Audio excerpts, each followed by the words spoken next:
And we're glad you're here today. Pastor Bob Bailey with Southside Community Church will lead us in the invocation, and Tammy Kelch Embry, the Director of Intergovernmental Relations, will lead us in the Pledge of Allegiance. So, Pastor. Let's pray. Our Father, we thank you for the privilege of living in this beautiful city. And we pray today for the wonderful men and women in the police department, fire department, and other first responders, that you would protect them.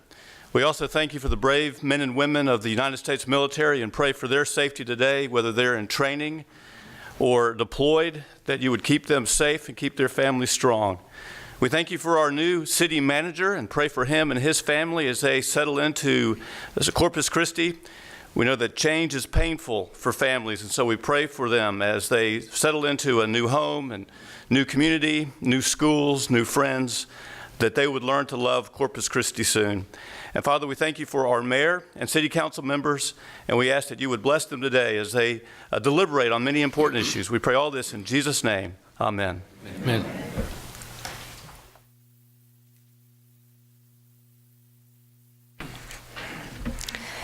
I pledge allegiance to the flag of the United States of America and to the republic for which it stands, one nation, under God, indivisible, with liberty and justice for all.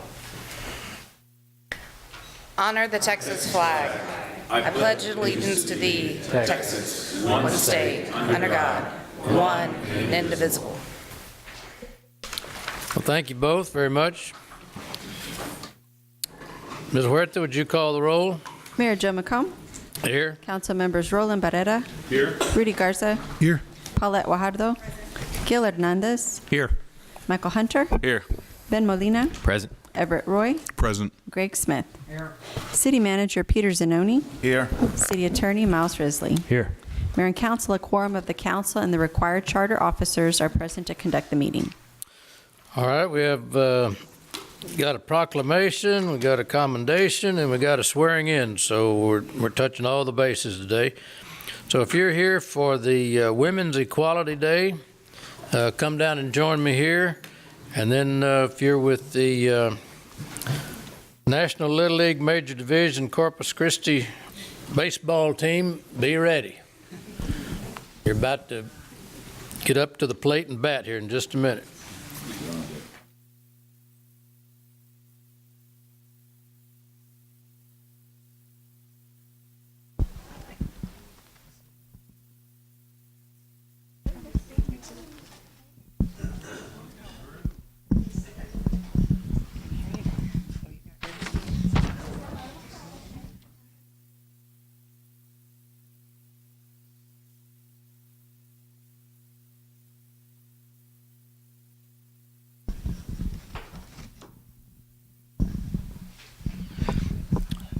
All right, today we are going to have a proclamation here for the Women's Equality Day, and you'll understand what that's all about when I read you the proclamation, so listen closely. There'll be a pop quiz at the end of it.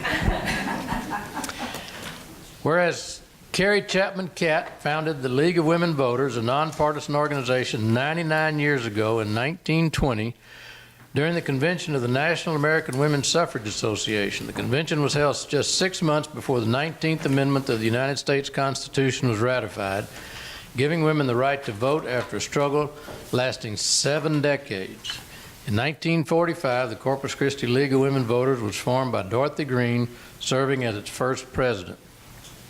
Whereas from the beginning of the League of Women Voters has been an active grassroots organization whose leaders believe that citizens should actively participate in governance, advocacy, and voting, and whereas the goals of the League of the Women Voters are to empower citizens to shape better communities worldwide, show respect for individuals and the values of diversity, and empower others to understand what makes democracy work.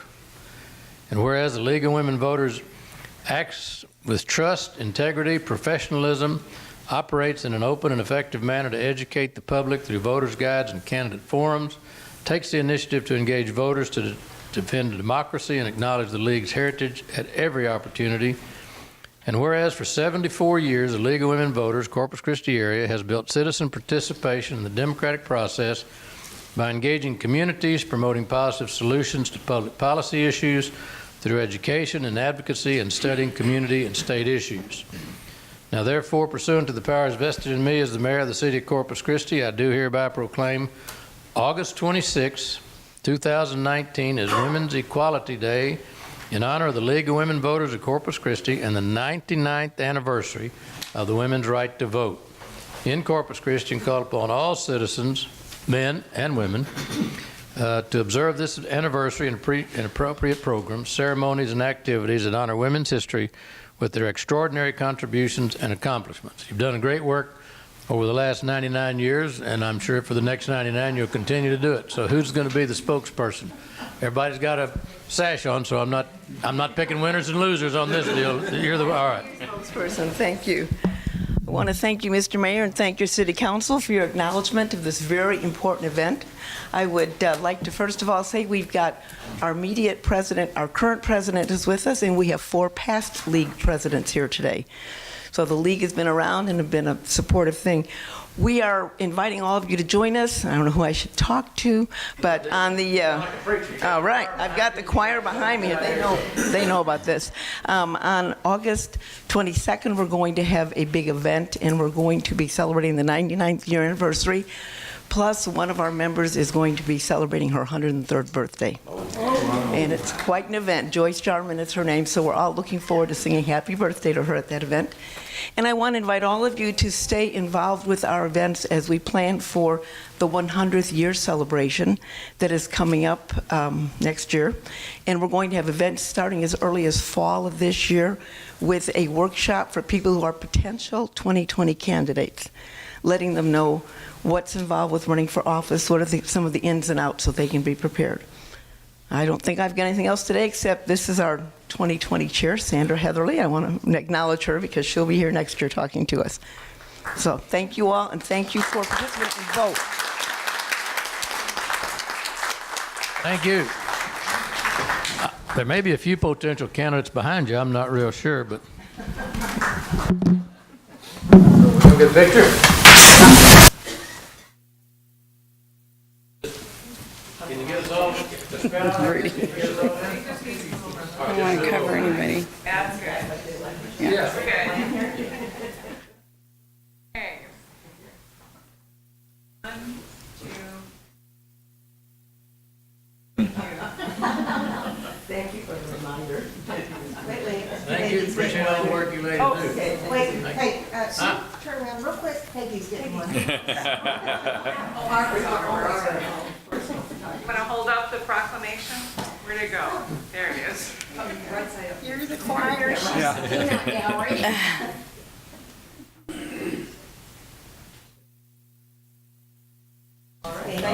Thank you. Thank you. Thank you, ladies. Thank you for being here. Pleasure to see you. It's good to see you. Thank you so much for being here. Thank you. Thank you for being here. Yes, ma'am. Thank you. Yes. Y'all give me as much coaching. Yes, ma'am. Yes, ma'am. Thank you. Appreciate it. You bet. All right, this next one, under the phrase, you got to start somewhere. These are some future Astros and some others that are sitting out here with us. And Ms. Wahardo is going to help me with this one and tell us all about it, and we'll get this going. So, yeah, all the you baseball players and your coach, come on down here. Ms. Wahardo is going to tell exactly what we need to know about you guys.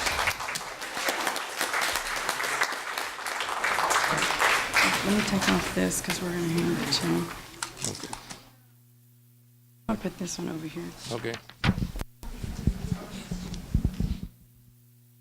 Come right here.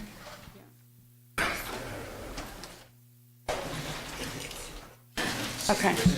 Is everybody in? Come on up here, John. And they'll take pictures and send them to you. Oh, yes, the flag. Okay. There we go. Perfect. Cool. Wonderful. Okay, great. Good morning, everyone. So today we want to congratulate all of you on your team's outstanding achievements during the 2019 National Little League Majors Division baseball season. For the second year in a row, the National Little League Majors All-Star team has claimed the District 23 Champions title. Big, big deal, boys. The team advanced to the 2019 Texas West Section 4 tournament, where on July the 8th of 2019, they defeated Brownsville East in the championship game, advancing them to the Texas West State Little League Tournament in Abilene, Texas, which took place on July 19th through the 22nd of this year. Although they did not place in the tournament, they accomplished being in the top 8 of major Little League teams in Texas. Each of the players demonstrated a strong work ethic and respect for one another throughout the season. The entire city of Corpus Christi is very proud of your accomplishments, both on and off the field. So congratulations, and we congratulate our coach as well.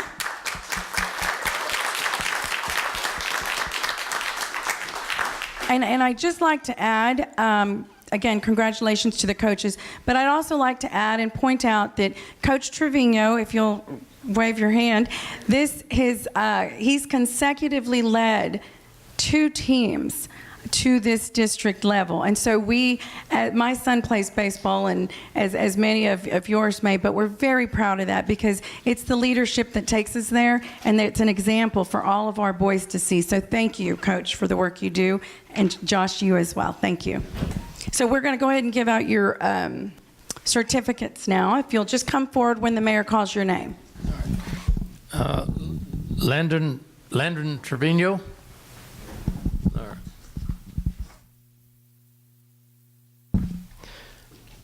Joey White.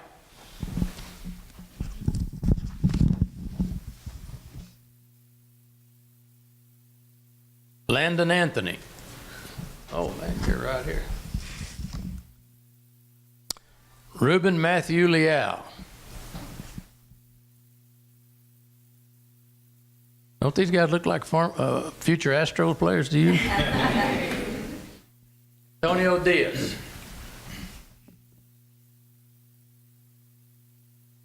Matthew Lee. Here. Caleb Rushing.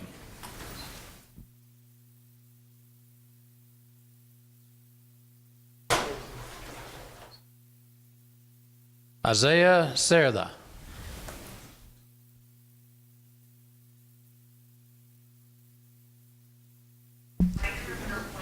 Lucas Tinajero. Hero. How do you pronounce that? Pronounce it correctly? Tinajero. All right. Christian Barrera.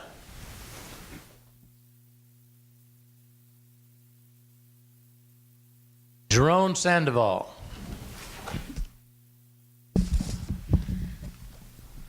Gabriel Garcia.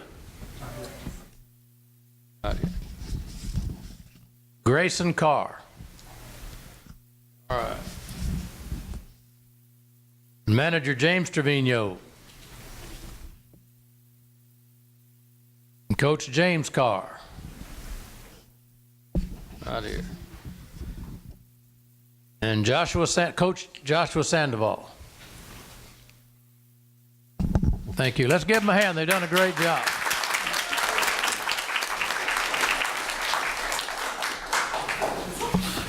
Yeah, let's get a picture and hold the. Yeah.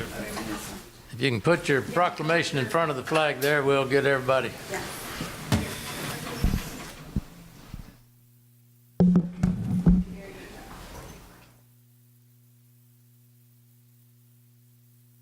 Ready, everybody?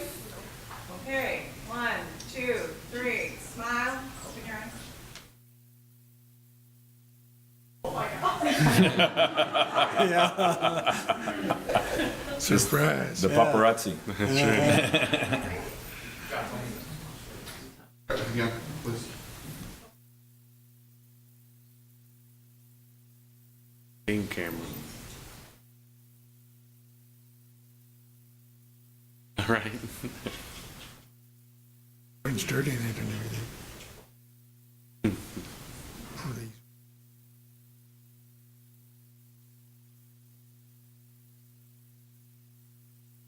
Thank you. Frank. On the red dirt, that's pretty good.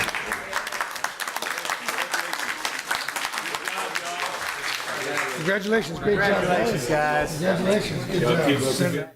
Congratulations. Good job. Good job. Congratulations, guys. Good job. Congratulations. Good job. Good luck in the future. Good job. Congratulations, young man. Good job. Congratulations. Good I job. lost all my hair and now I'm up here. Good luck, guys. You got a different jersey. Good luck. Explain that. Oh, he's a. All right. Okay, so we've got one more proclamation to make, and this is one of our players that belongs to this team. This is a very, very special thing for him today. So this is Lucas Tinajero, and I'm going to read you a little bit about his accomplishment during this baseball season. Lucas Tinajero is a Haas middle school student, played for the National Little League Majors All-Star team in Corpus Christi, Texas this summer. He was selected for the 2019 USA Baseball 12U National Team, Team USA, earlier this year at the 12U National Open in Santa Clarita, California, which was held July 13th through the 15th of this year. I'm going to add that Lucas was one of 18 kids nationwide chosen to be on Team USA. So it's a very big accomplishment.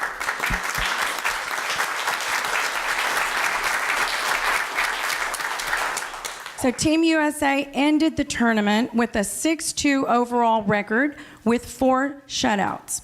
Lucas, who plays shortstop and pitcher, led Team USA in 14 hits, 4 home runs, and a batting average of .667 in the tournament, while tying for second with 11 runs scored and RBIs. He also had 6 multi-hit games in the tournament.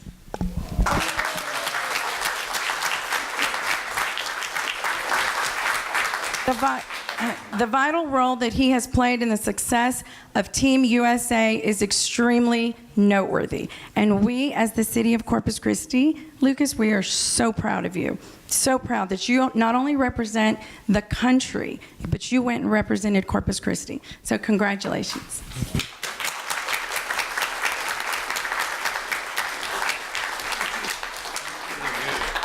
Hey, Luke. That's amazing. Luke. Jose Altuve better watch out. Man.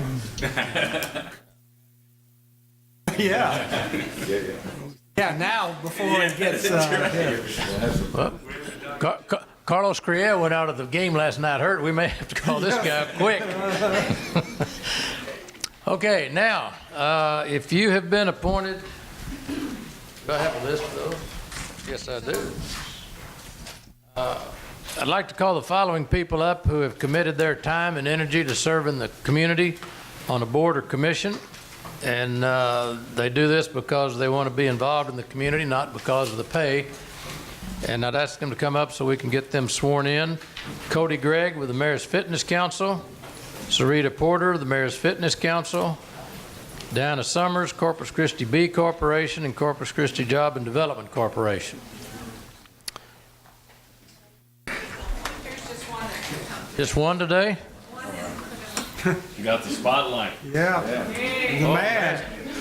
That means you can't make a mistake. All right. Well, you know your name. Thank you for your service. I will say aye, and then you say your name, and then you repeat after me till we get through with this, and you'll be sworn in. Okay. If you'll raise your right hand.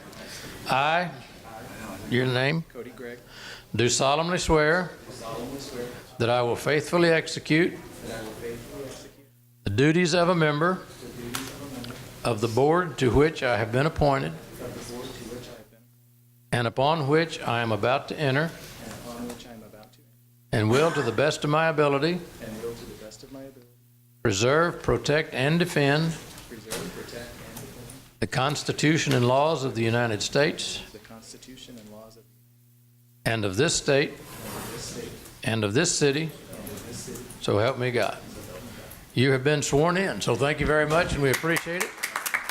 And this lady right here will take you to get all the information she needs to make sure you know where to go on the first meeting. Thank you, appreciate it very much. And anyone else interested in serving on a board or commission, if they would just contact the city secretary's office, or you can go online and look at the different boards and commissions that are available to you and fill in the application online, and then we'll give that consideration when it's time to fill positions.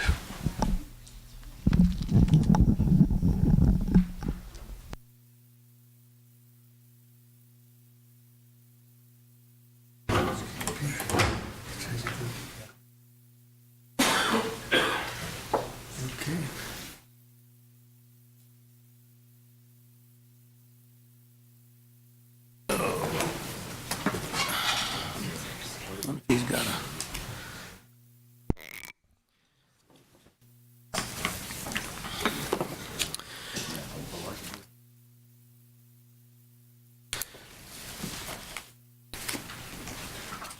Okay, we got a few minutes before public comment. Mr. Manager, do you need your time now, or you need a little more after we get through with public comment?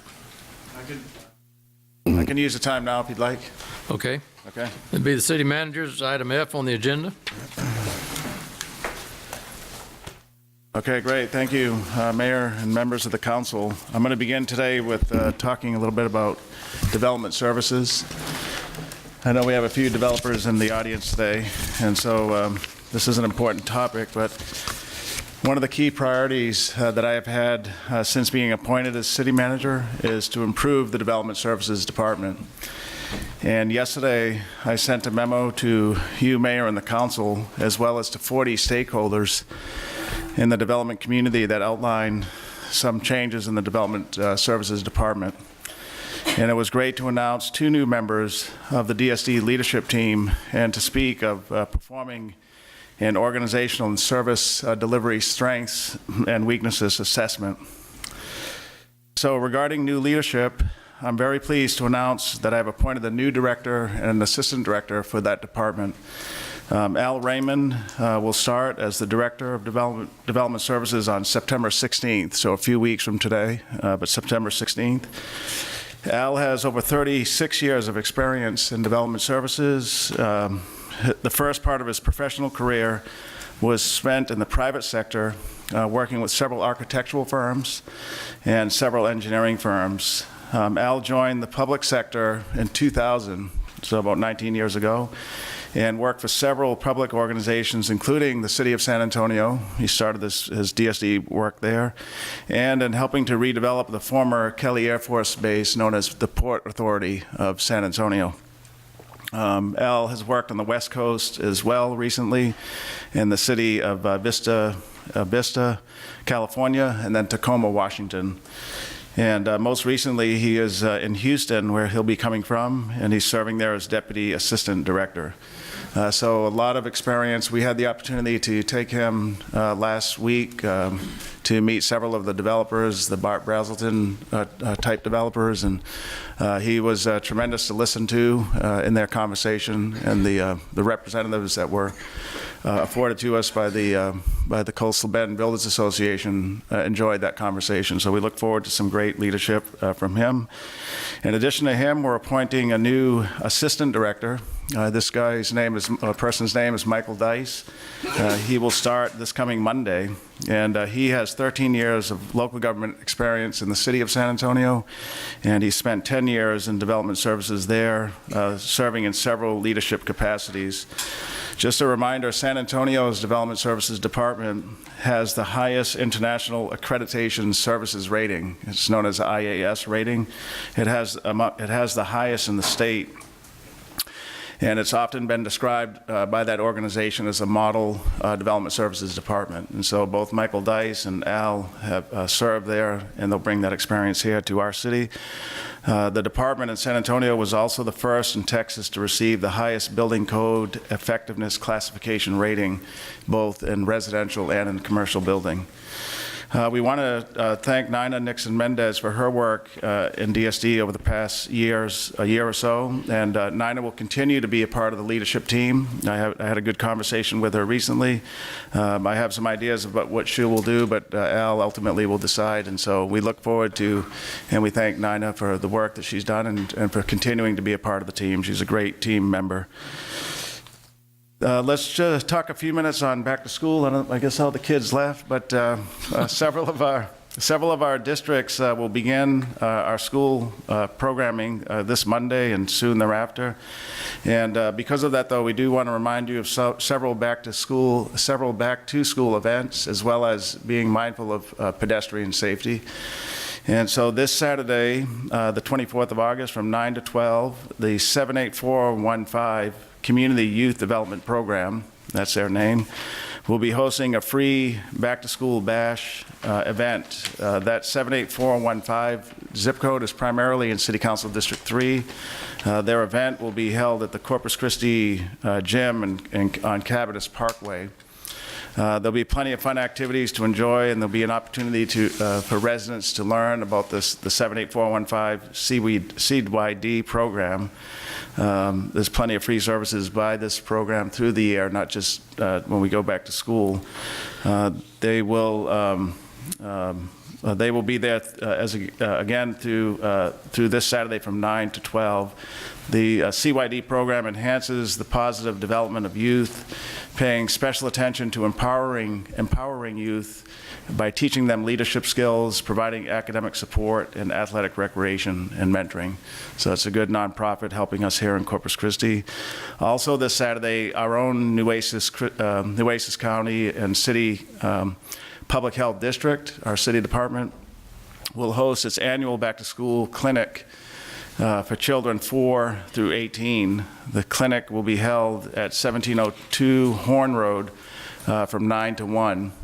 And one big event that'll take place here is immunizations for the children. You know, you need to have those to be able to get into class. And there's a reduced rate that the health district offers for qualifying families. As an example, a vaccine per qualifying family is $10, but no more than $30 per child. There's several vaccines that have to be provided.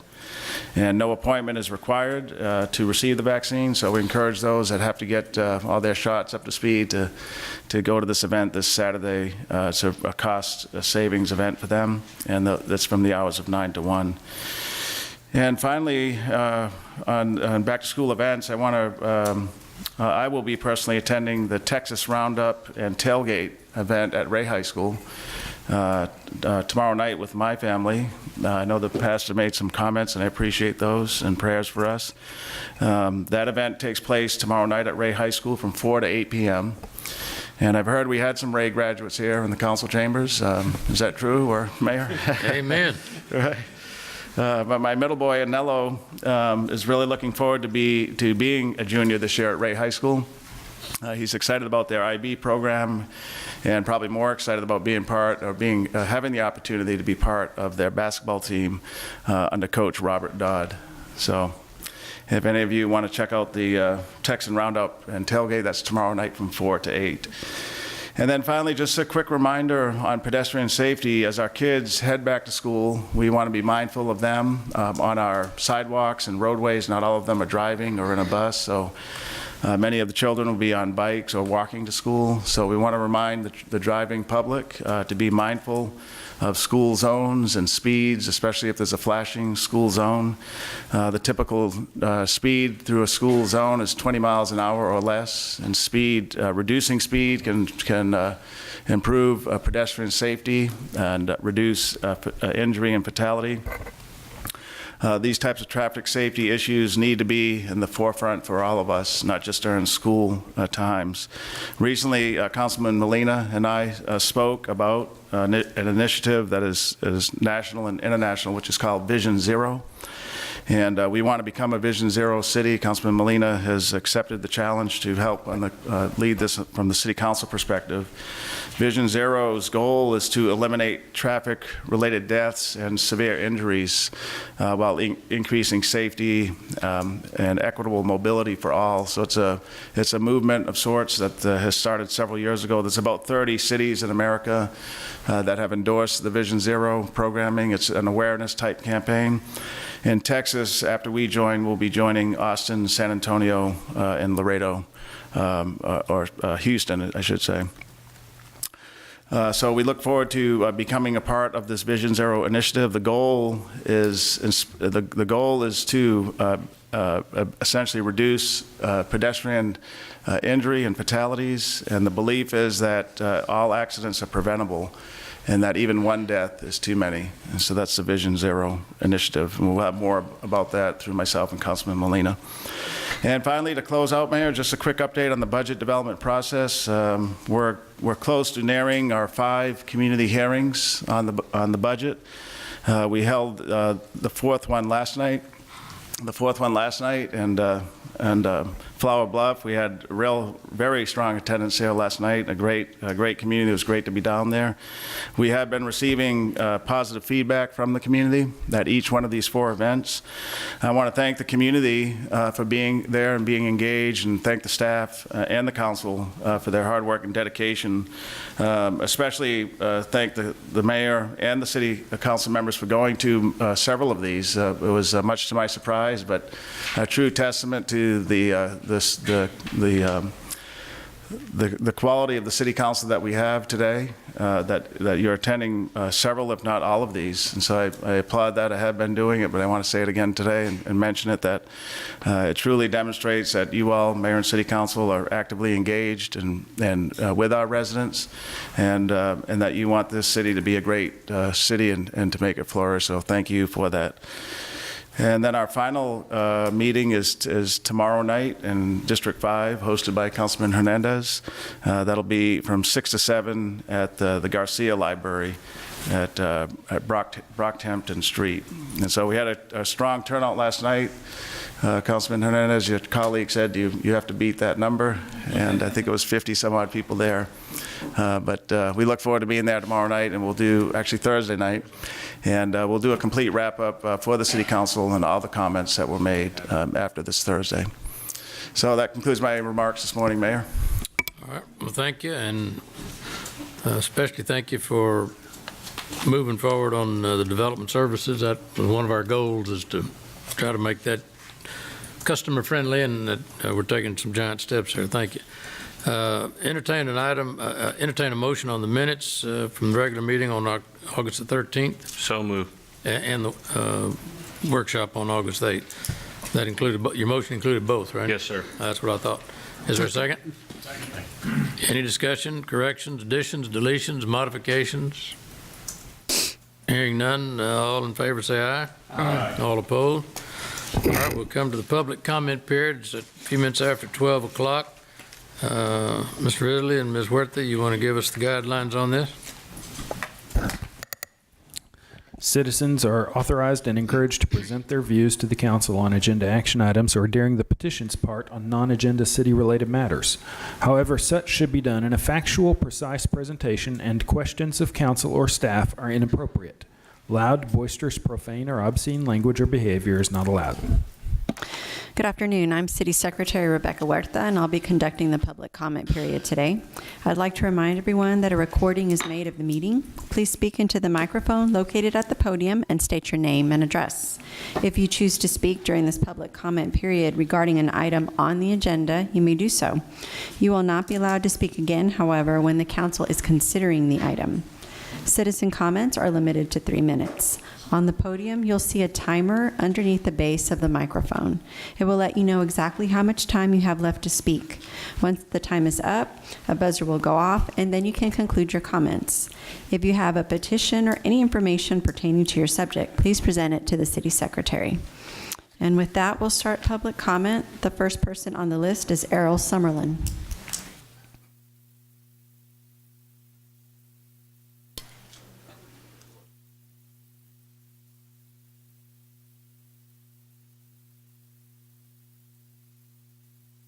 Good afternoon, Mayor, members of the council. My name is Errol Summerlin, and I'm a resident of Portland. I'm also a member of the Coastal Alliance to Protect Our Environment, known as CAPE, and I'm here on their behalf. CAPE was formed to address the massive industrialization that is occurring in the coastal bend. Numerous known projects are underway: tank farms, chemical plants, fractionators, steel mill, marine terminals, pipelines, and rail yards, 5 seawater desal facilities, dredging to accommodate VLCCs, and the Pilot Association is being asked to develop plans for operations at night, because the number of huge vessels coming in will number 2,000 per year by 2023, including 400 LNG carriers for Cheniere, and we all know what happened the other day. And then we have 4 mystery projects identified by the EDC as Falcon, Dynamo, Dahlia, and Two Step. For clarification, the 5 desals I'm referring to include the CC Polymers plant, 2 proposed by the city, 1 by the port, and 1 by the city of Ingleside. The industrialization of the coastal bend will bring devastating environmental, social, and economic impacts. Neighboring counties rely on you to manage water resources, and yet you continue to allocate water to industries that require massive amounts of water to operate. You have accommodated Exxon's need for 20 million gallons a day. On your consent agenda, item 6, you are increasing the allotment to the San Patricio Municipal Water District by 5 million gallons a day to cover most of the 6 million required by Steel Dynamics. I assume you are aware that Stage 3 expansion being undertaken by Cheniere will require an additional 8.1 million gallons a day. Maybe you've already promised it. If not, they'll come calling. That's 33 million gallons a day with just 3 industries. In 2017, audited figures show that all the current users in San Patricio County use 19.7 million gallons a day. And what are the fractionators coming in the area? Have you already promised them water? The 500,000 current users of our water supply probably have no idea just how much you have already committed. What are you going to do if Falcon, Dynamo, Dahlia, or Two Step require enormous amounts of water? The EDC is actively pursuing them to locate here. If our information is correct, Falcon alone would require 25 million gallons a day. Are you going to continue down this road allocating water you don't have? Are you going to build a desal for each one? We don't believe the folks are going to allow desal plants to be constructed just to meet the demands of this corporate race for profits, while this build-out decimates our delicate ecosystem and quality of life.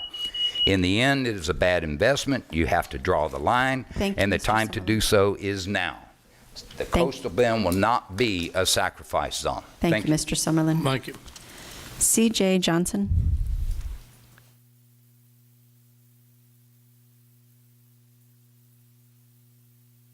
As you all know, I was here last week about the mental illness and about the shootings. I want to inform you all right now, these mental health clinics will not cooperate in helping mental patients. They could care less about these shootings and domestic violence that is going on. But once someone has lost their lives behind it, all you can hear from them is, "I'm sorry for your loss," or "You have our sympathy." Plus, when I tried to get help for my daughter when she became very seriously ill with her mental health and very dangerous, all they could say, "It's nothing we can do." I'm sorry, but it isn't that simple. Couldn't give me any answers on why, how come, or what for. What the reason was. They could not help. Thank you. Jack Gordy.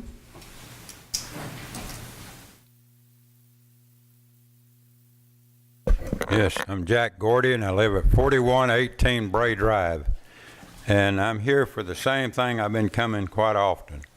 I was down here the last time I was here talking about the tree limbs hanging down over the sidewalks. Well, last week I contacted code enforcement, and code enforcement said we are no longer concerned with that. It is now traffic engineering.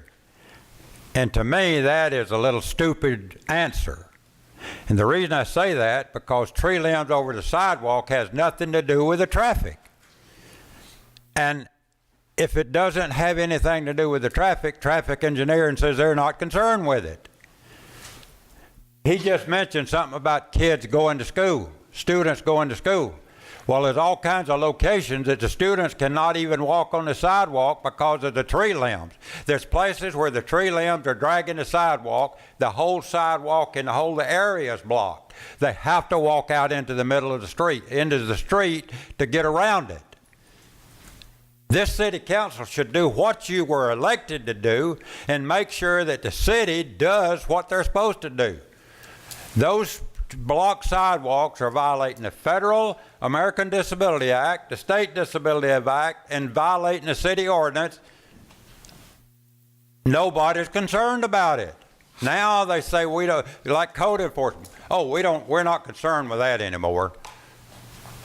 Who is concerned? Traffic engineering ain't gonna do nothing about it. This city council needs to do something about it. Like I said before, there's probably 200 locations or more in the city where the sidewalks are blocked because of tree limbs. This city council was elected to make sure that the city does things right. So it's like I'll tell him again, make sure that the kids are able to walk down the sidewalk, because there's all kinds of locations where they can't. Thank you, Mr. Zoni. If we could get a list, Mr. Gordy, to the city manager, I'll ask him if he'll get it to the departments to look at. If you can get us those 200 locations, we'd let go take a look at them. Yeah, Mayor, I'm sorry to interrupt, but I did reach out to Mr. Gordy the last time he spoke, and we're working with him to try to get that list. He hasn't provided it yet, but we're anxious to get it. All right. We'll call him again. Thank you.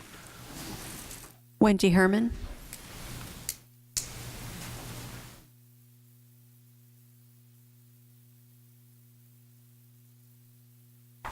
Good afternoon. I'm Wendy Herman with the Coastal Bend Home Builders Association, 5325 Yorktown Boulevard. We all agree that the island needs a grocery store. My builders will sell many more houses on the island if there's a grocery store out there, so I just want the record to reflect that we are very pro grocery store. Since last week, when I spoke to you guys, we've learned a great deal about this plan.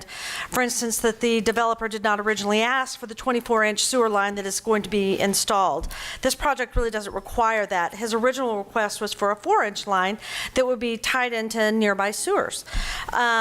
This is adequate for the 5 or 6 toilets and sinks that a grocery store and a strip center would require. But because of the antiquated master plan, Development Services rightly required that he install a 24-inch line. Well, this is a huge line. For comparison, I have a developer that has opened up 1,000 acres in London. So what's that, 6, 7, 8,000 toilets, sinks, and showers? He installed an 18-inch line. So moving forward, what we'd like is to ask the city to have a perspective on these funding requests, that it not be an eye towards what the master plan might require, but what is the best use of the limited resources that we have. This trust fund was initially started to stabilize and sustain the growth of the city of Corpus Christi, and it has done so since its inception. However, deals like this can have its destabilizing effect on these accounts, and therefore therefore the city. So each application for these funds needs to be looked at by staff with a thought of, is this the best, most equitable use of these funds? The $900,000 that reimbursement that you're going to vote on today is going to make a huge dent in the balance of this trust fund. So we really look forward to working with you guys to figure out the way that we can best replenish these funds in this account. The developer that did this project followed all the rules and should be allowed to move forward with this very worthwhile project. The question has been asked repeatedly about why we are waiting until the 11th minute to raise these concerns. And it's frankly because we knew nothing about these concerns. There's not a mechanism wherein stakeholders are actually notified when there's an application for these funds. So I knew about it when it came out on the agenda. As we move forward, we hope to work with the new staff that you guys have appointed, and that you will allow the developers and the people who put the money into the account to have a say in rewriting these rules. The builders, the remodelers, and developers that I represent are always looking for opportunities to work with council and staff to grow this city. I would like to thank staff for making themselves available to me and getting information to me quickly this week. And I look forward to working with all you as a partnership as we make Corpus Christi homes more available. Thank you. Thank you. Ernie Salinas.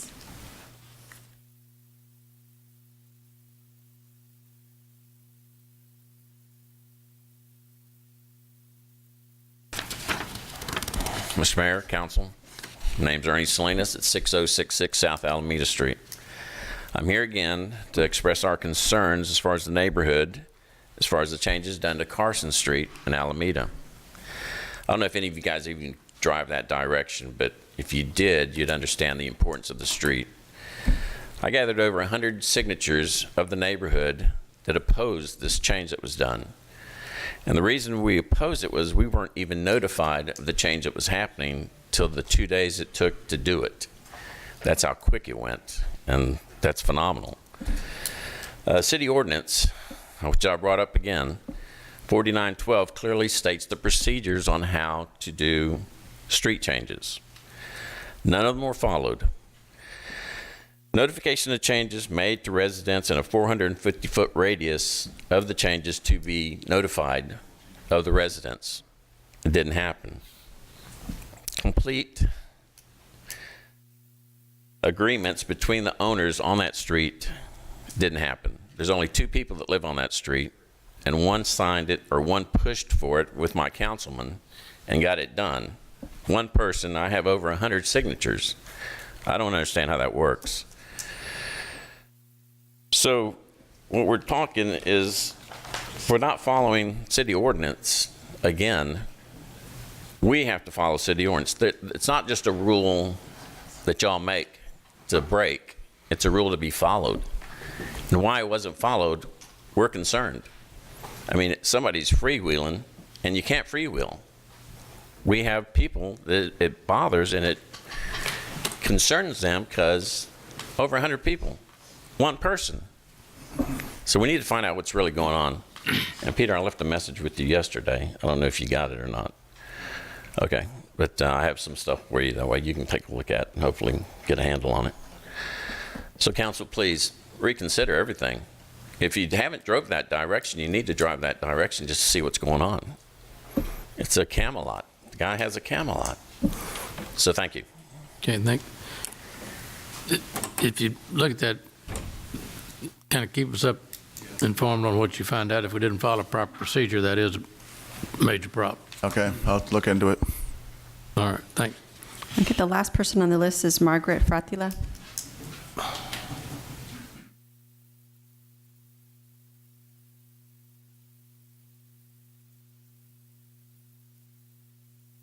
Afternoon, Mayor and City Council and City staff. I'm sorry I missed last night this wonderful budget planning in District 4, and I live here for 37 years, but I never saw such a wonderful activities that going on in town right now with the city manager and the mayor and everyone from the City Council participating. Last night I couldn't make it because we had a fantastic presentation from the police department to the Nueces Republican Club, so it was amazing. Thank you, Chief, for leaving this wonderful presentation to go so long last night. I wanted to talk about the streets in Island again. I couldn't make it last night, so please look into that. I never heard anybody saying anything about that, and a lot of comments, they are like, they can walk in the middle lane, or they don't have to walk. But we also, what we do, we just really break the rules of the Disability Act, because the people in the wheelchair cannot use, do not have a sidewalk to use. So please look into that if it's possible. That's one of the issue. And second one is about the development services. Thank you so much for telling us about new people there. But I was at least myself as a business owner, I was very happy with Mr. Jean DeLauro. I don't know if he's still there or not. He's still there. That's wonderful. Thank you so much. He is a really advocate of the small businesses. I'm an advocate of the small businesses because in 2009 I was renting a building which the owner didn't want to turn off the lights, just saying that he's living there. I realized why, because it was not in compliance with the city ordinance how to supposed to be updated. And sure enough, 3 years later my flower shop burned underground. So even now, after 10 years, this spot is not occupied because they don't want to deal with the city ordinance. So Mr. Pete Zanoni, we really appreciate if you look into that and go to Nueces County Appraisal District and also to the tax office when the people open their businesses and they go and rent places. The owner to be responsible for where we're renting and how the conditions are. Apparently, everybody just evade to talk to the city because they are like, they say tired of bureaucracy or something like that, but I really appreciate to look into that. And thank you so much and continue to do what you're doing there. And appreciate you being so much involved with the small businesses. Thank you so much. Thank you. Okay, as a courtesy now, I'm going to ask if there's anyone who did not have an opportunity to sign up who would like to speak during the public comment period. Is there anyone who would like to speak who did not sign up? Okay, seeing none, this concludes the public comment period. All right, thank you very much. We'll go to item K, consent agenda, items 3 through 15. Is there anybody in the audience that would like to address a particular item on agendas number 3 through 15? Seeing none, any council members on items 3 through 15? Mr. Hernandez? Yes, Mayor, I'd like to pull number 8 and number 13, please. Thank you. Didn't you say A was going to be pulled, Mayor? 8 and 13? Number 8 and number 13. Okay, I think the city manager indicated you want to talk on that number 8. Mayor. Yeah, we're going to postpone any action on number 8 for one more week. We want to get some more, actually, we're going to present to council today in executive session in the next week, a open session presentation on our water program. And so I think postponing this for 1 week would be in the best interest, so you'll get more information before you decide on this item. Okay, you got that okay with you? Okay. And So Mayor, item 8 then is withdrawn by the city manager? Yes, sir. All right, for the record. Noted. And then you said 15? 13. Okay, who's... and Mayor, I'd like to pull item number 5 just for some clarification. Number 5, okay. So anybody else? We got 5. 8 has been withdrawn. 5 is going to be discussed, and 13 has been asked to be discussed. Any others? If not, I'll entertain a motion for passage of consent agenda items number 3, 4, 6, 7, 9, 10, 11, 12, 14, and 15. So moved. Second. All right, there's a motion and a second. Any discussion by the council? All in favor say aye. Aye. All opposed? Okay, item 5. I forget who wanted that one. Roland. Roland? Yeah, I don't need a presentation. I just want to get some. I know I've spoke to the manager about this and and addressed my concerns. And I guess I just like for you to kind of vocalize the direction that you're planning to attend. That we recognize that there's a challenge with the policy, and we're going to review it. And if you could just make a few comments to it. Mr. Sure, Councilman. So this sewer line, the application for it by the developer, and getting to today's second reading is following the rules of the established trust. So the rules are being followed consistently through the application process. The developer is entitled to the trust fund dollars. The developer was offered an alternative solution by the city over a year ago. On the onset, we heard a little bit about an alternate way of doing this. And the way the rules are established today, are written today, the developer has a choice to do the alternative or move forward with with moving forward with what was recommended in the master plan. And so the developer pursued that avenue. The drainage master plan is a certified one by an engineer. L&B actually did the master plan some years ago.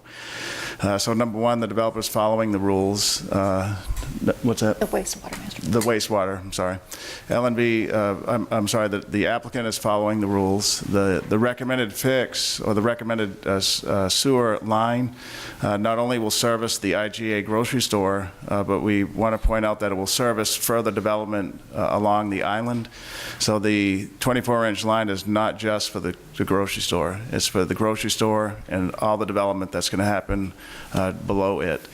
The current 10-inch line is not sufficient. This is a third point that's important. It's not sufficient based on some initial studies that our staff did in DSC to take on any more sewerage based on what is there today. And this hasn't been vetted out entirely by a licensed engineer, but based on some initial modeling that we did over the last couple of days, the 10-inch sewer line is not sufficient for additional usage, whether it's by IGA or further development down the island below the subdivision. So I don't know if Niner has any more specific details, but those, because those three things are being met, the city staff is confident in moving forward with this item. Those being that the developer's following the rules, as should the city. Two, the master plan calls for this bigger trunk line. And three, the current line is not sufficient to add additional development. All right, thank you. And with that, I move to approve. Second. All right, there's a motion and a second. We got a motion and a second on the floor. Mr. Hernandez had a question on it. Item 5. Yes. In regards to the master plan, when was the master plan done for this area? It was adopted in 2006. 2006. So considering what Ms. Herman said about the line going out to the London area being 18-inch, why is this one 24-inch, and has that been evaluated? Because, I mean, all the properties behind that, all the residential areas already are tied into a sewer system. Who's actually going to be using this line that needs to be 24 inches? I mean, that's a huge line. Could we pull up the PowerPoint presentation, please?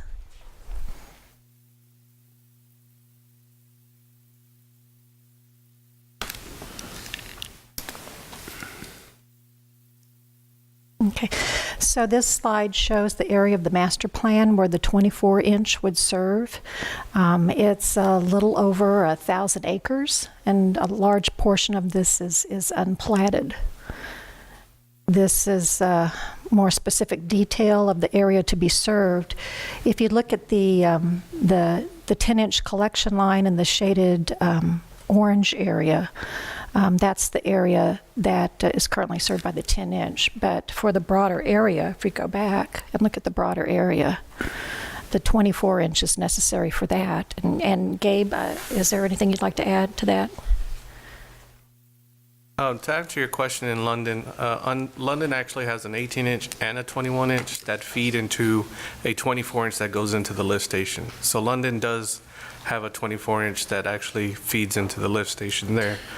Here, like she mentioned, the 10-inch on Cruiser, given the design parameters by TCEQ, and the 6-inch force main that's currently dumping into the 10-inch on Cruiser, I mean, there's no capacity for any future development of this 1,000 acres. Okay, but I mean, going back to my question, and it may be dumping into a 24-inch down the road, but the one actually going to that London development that's 4,000 acres, it seems very similar to the 1,000 acres you're mentioning here. Why is it a 24-inch instead of an 18-inch? Well, the 18 and the 21 converge onto the 24 that go into the lift station. So the 18 is serving. Well, is the 21 feeding those 1,000 acres, or is it? I mean, is getting service from the 1,000 acres? There's two boundaries in London. Basically, County Road 33 divides the two boundaries. You have a western boundary and an eastern boundary. So that 18-inch is currently going to serve the western boundary. The 21-inch is going to serve the eastern boundary. Okay. So we're talking apples to apples. Just a second. Are we talking London or are we talking the island? The agenda item's the island. Well, Mayor, what I'm asking is, why is there a 24-inch for this island for 1,000 acres, and you got 18-inch for 1,000 acres in You have a 24 for 1,000. Okay, but we're talking about one side of it, not both sides, right? So you got a 10-inch and a 24-inch is what you're telling me is on the island. The 10-inch is currently serving a service area of approximately 800 homes right now. The ultimate service area, like you mentioned, is 1,000 acres. So per is the master this plan. 24-inch to replace that 10-inch? The current force main that's coming off of Sea Pines will be directed into the 24-inch. So yes. So it is designed to replace the 10-inch. No. Not- Mayor, I think in order to answer the council member's question, we can contact L&V. They're the licensed engineer that did the study back in '06 that was approved by the city council. We can get a report from him as to the justification for this 24 to answer Council Member Hernandez's question. Okay. I mean, we need to get it. I mean, we don't need to hold up the project. do we? Well, if anything, let's take a look at the project requirements for the master plan to see if this is really what is absolutely needed. I mean, if this plan hasn't been updated since 2006 or hasn't been looked at, I mean, it might be something to look at to see if it's really required for that. Because I just want to, if we're doing one size pipe for one area and one size pipe for another, it doesn't seem to be the same. Okay, so thank you. Smith? Well, thank you, and thank you, staff on there. Now, you've got up on your map, Ms. Nina, kind of two major projects and a bunch of smaller developments. And I know they're going through the Corps of Engineers process right now for Cape Summer. That alone is 600 homes, and that doesn't include the 1,100 acres to the south. So I think your shed may be more than 1,000 acres with it. And there's also some other commercial projects. I think they're talking about a hotel along with this is also coming in. And as far as talking the engineering and flow capacities, we've got some divergence. So Mr. Hernandez, a 10-inch line versus an 18. An 18 is about 2.5 times the capacity as a 10. So I think we're really splitting hairs sitting here on the council what the engineering staff ought to be doing. That we shouldn't engineer projects from this dais. But anyway, thank you. Okay, Mr. Roy? I just want to kind of go back to the last session, and I want to thank the mayor and council in terms of looking at this. This is a very complicated issue, and we know that we asked staff to come back and really expedite the future. And I think staff's going to do that. I've already had some conversations. And one of the things that I think is really important that we look at in the future is how we treat commercial development versus residential. And I can't wait. I'm looking forward to being able to have that report or the direction that staff is going to provide so that in the future, hopefully we won't have this issue. So again, thank you. All right. Well, I'm assuming this slide is to indicate that we do treat residential and commercial differently, or we look at differently. Right. Based on your comment, Councilmember Roy, In terms of the trust. Right. I just wanted to illustrate, we did have numerous single lot recipients of the trust fund from 2005 to the present that are listed. Many of these were commercial developments that went in, and then also the residential single lot recipients were either single family or multifamily.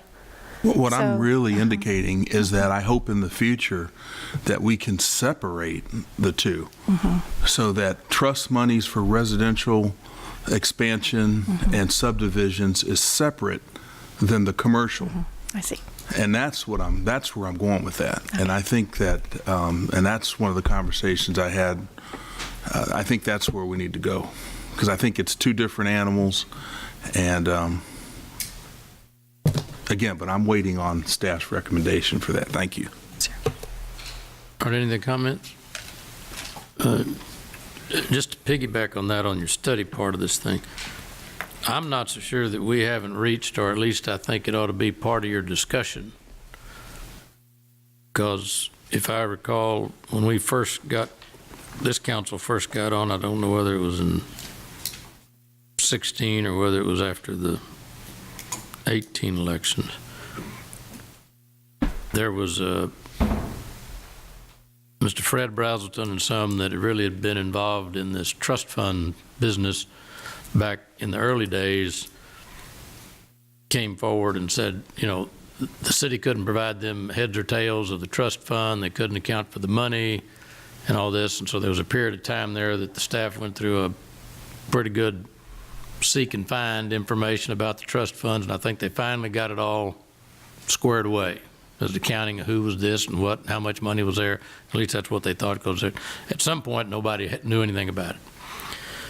So I'm suggesting, and probably to, well, we'll see, is that part of your discussion is maybe we have reached the point, in addition to this trust fund concept, where it's hard to account for. Nobody really keeps up with it until somebody asks for some money back, is that as part of the discussion, look and see what other cities in the state do. And I've heard, I don't understand how they work, but I've heard every time this discussion comes up, there's always some discussion, why don't we just have impact fees?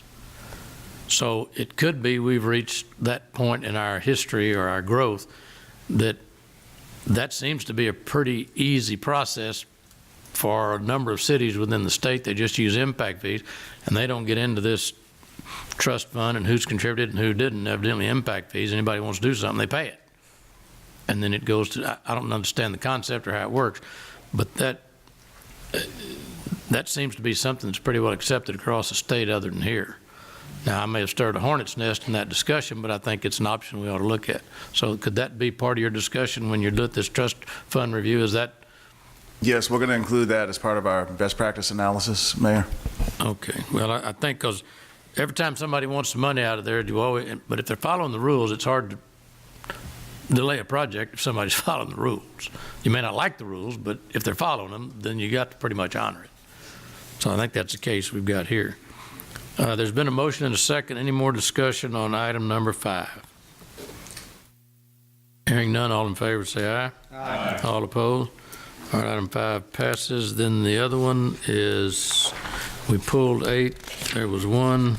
13. 13. Who was that one? It was Mr. Hernandez. Yeah. It looks like he stepped out. Huh? Oh, he left. Here he comes. Okay. We're on item number 13. You want that AEP number? Mayor and members of City Council, item number 13 is a resolution of the City Council finding that AEP's requested electric transmission and distribution rates and charges in the city should be denied, finding that the city's reasonable rate case expenses shall be reimbursed by AEP, requiring reimbursement of the rate case expenses, finding that the meeting at which this resolution was passed is open to the public, and requiring notice to AEP of the resolution. Okay, Mr. Hernandez. Yeah, I'm bringing this up because it seems somewhat hypocritical from last week, which we approved a fee to be passed on to the consumers, to be passed on to us as a city, and yet we're denying AEP their own rate increase. So I'm for this to say that we want to deny it, but I just want to say how it seems a little hypocritical. Thank you. And I would like to point out, we're not denying that AEP should be getting reimbursement of its proper rate case expenses. What this will do is take it through the PUC and require AEP to justify the rate case expenses that it is requesting. And we have authorized the additional tariffs associated with our requested increase. So that's been authorized for AEP. So we're not saying they should never get any increases. However, the system as it's set up does create a potential for a very high rate of high enough rate of return on their investments that it might incentivize investments that are not appropriate to be passed down to the public. So to avoid those pernicious incentives, they do need to justify those requested rates. All right. Any other discussion on Anything else? No, Mayor, I make a motion to approve. All right, there's a motion and second on item 13. Is that the motion is to be denied. Is that correct?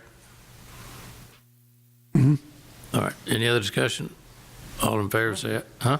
Well, Is the rest? Well, you approved The motion to approve the resolution to As deny the presented. request. Yeah, Okay. Okay. yeah, that's I right. just heard the deny.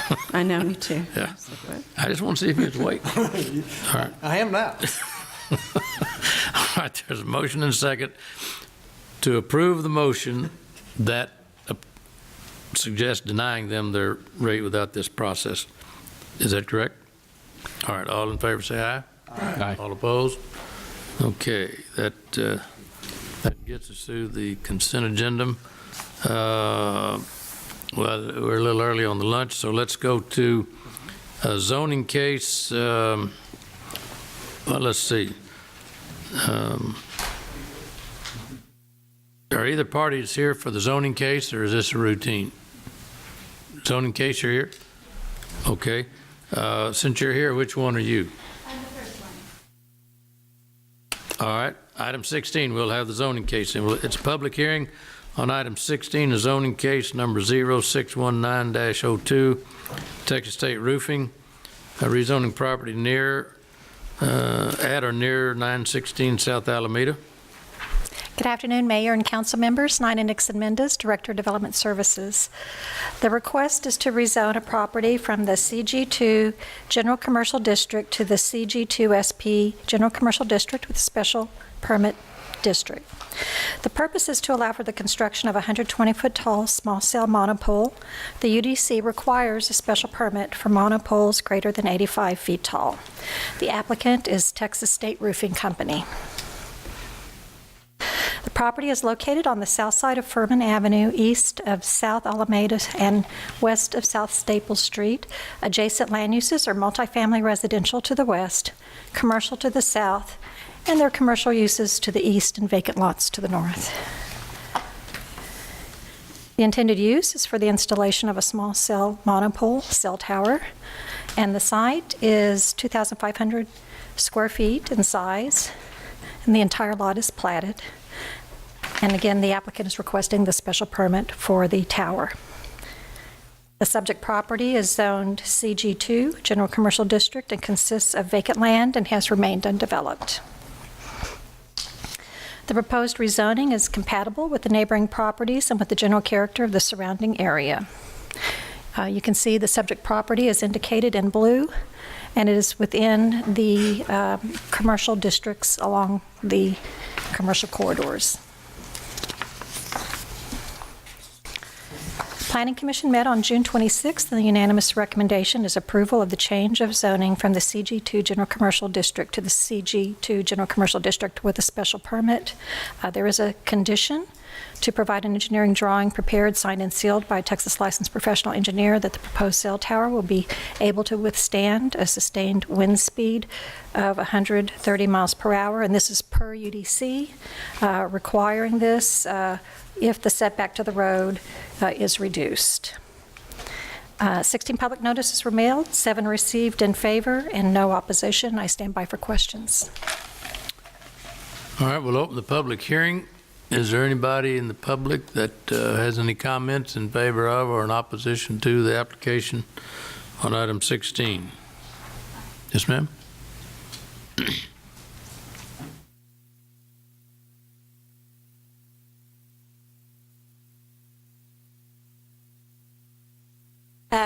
Good afternoon. My name is Jessica Knoll. I live at 1362 Laura Street in Wrightwood, California, and I'm representing the applicant. NTCH is a small cell tower company that focuses mainly on lower income cell carriers, and we've been building all throughout Texas for 15 years. And we think that this is a good location for a cell tower. We've been working on this actually for a couple of years, getting some coverage to this area, which is underserved from our RF maps. And so I offer myself for any questions.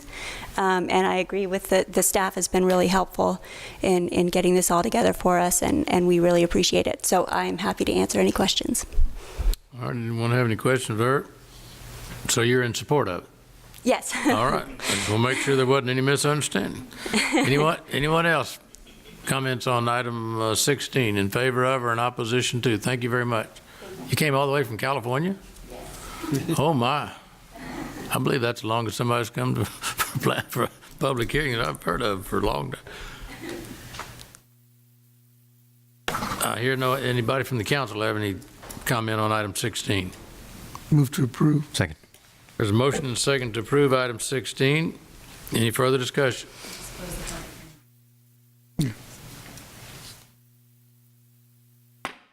We'll close the public hearing.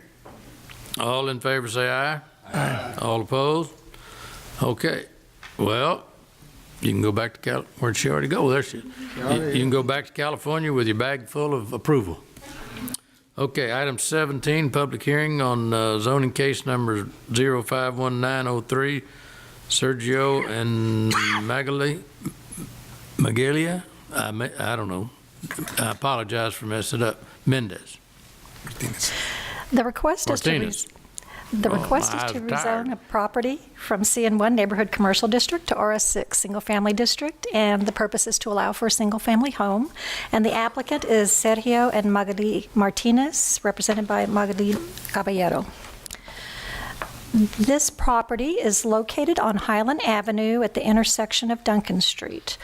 There was a single family residential building that was located on this lot at one point in time, and it was demolished and has remained undeveloped since 1979 when that occurred.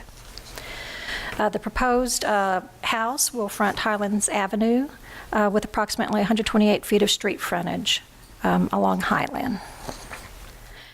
Again, the intended use is to construct a single-family home. The property is 0.35 acres in size and is unplatted, and the applicant is requesting the RS6 single-family residential district.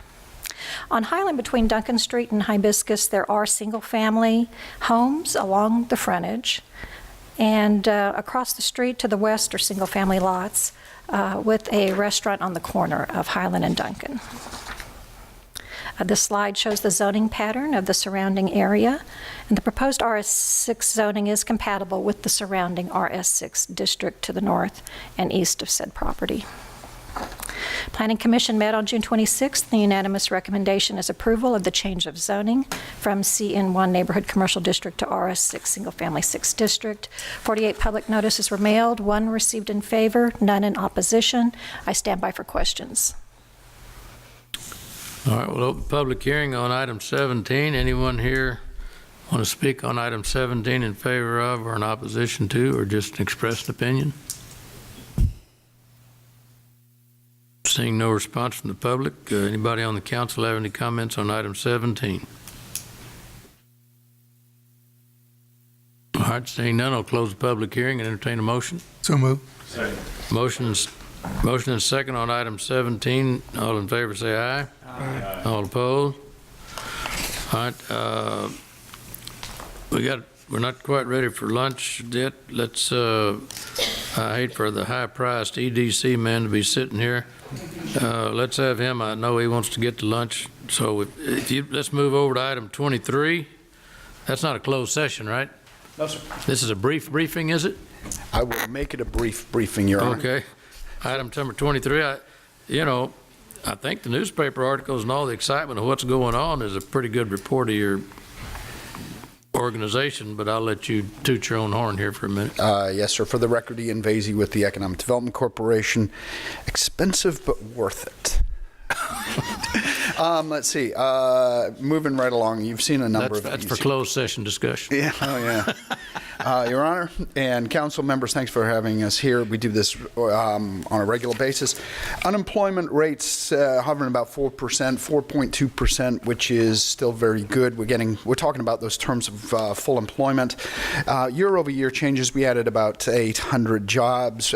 You'll notice one of the things there, in our area, we lost year over year 1,200 construction construction jobs. But essentially, that's down in Chenier as Chenier ramps down, and then next month you're going to see that start to pick up again with Gulf Coast Growth Ventures. So, myself and Jim Lee call this riding the wave with these major construction projects, so you'll start seeing that. And then I would anticipate probably next month, because it's a lagging indicator, all those teachers that are on 10-month contracts, they show up as unemployed for that 60-day period, and then they're back at work by the time they show up in the statistics. So, still healthy job market, still things moving along. Year to date, we've had 5 total wins in our area. I can tell you Project Dynamo was Steel Dynamics, so we can take that one off the secret list, if you will. I want to thank you for approving the water agreement with Sampat earlier today. That was critical in getting that second tap on there to get the Mary Roads pipeline to be able to supply the water to that. We've already had conversations with Steel Dynamics about additional companies that could come into their area, and we're very excited about that. I think everybody is very much in favor of that project. What we're seeing is we've got about 6 Class B projects in negotiations, touring, things like that, all over the place, primarily in the energy sector, but I think one of them is a call center type operation. We've been out on the road. When we talk about Dahlia, Dynamo, Two-Step, and Falcon, so Dynamo being the Steel Dynamics project, we'll strike that one from our next report. We're working on the others, just active negotiations. These industrial projects take forever to put together. We've been up in Austin pushing some things. We've been at the Global Plastics Summit. We've been doing the downstream industry. We've got upcoming travel, natural gas liquids, which is one of our target sectors, and the Industrial Asset Management Council as well. Let's see, our business retention and expansion program. One of the things we've been visited 42 visits with major companies, major employers within the city, through July 2019. We've launched our Corpus Christi Opportunities. That's the Opportunity Zones project, which if you remember from our workshop. So we're working on some things there. We've been hosting PACE workshops, which is an state incentive program for companies to upgrade some of their environmental programs and environmental efficiency. We've been meeting with some of the San Patricio folks to get those PACE programs into your extraterritorial jurisdiction in that county. And then we've been doing our standard monthly meetings. We've been out talking to a lot of companies, primarily in the energy sector, but also finance, insurance, real estate. These are our existing companies, existing employers in town. And this is what they're telling us. That this is a strong area for customer supply and accessibility. Our location is strong, our business climate is positive, and our quality of life is good.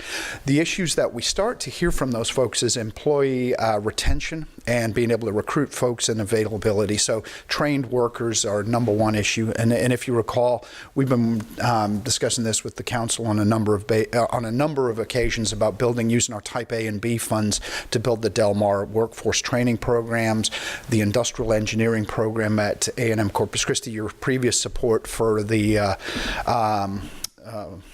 Craft Training Center of the Coastal Bend. So it's important. So we hear that on a regular basis.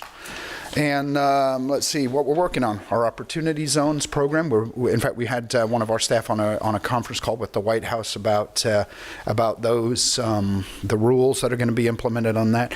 We're working on some things, sense of place. You've heard me talk about this before with some of our allies. Making sure that we don't lose those high school kids and the community college kids and the university kids when they graduate. We're trying to figure out what keeps them here. So we're going to be working over the next several months with some consultants. A consultant doing some surveys and things like that. And Mayor, I think you remember that from our discussion at our board meeting a couple of weeks ago.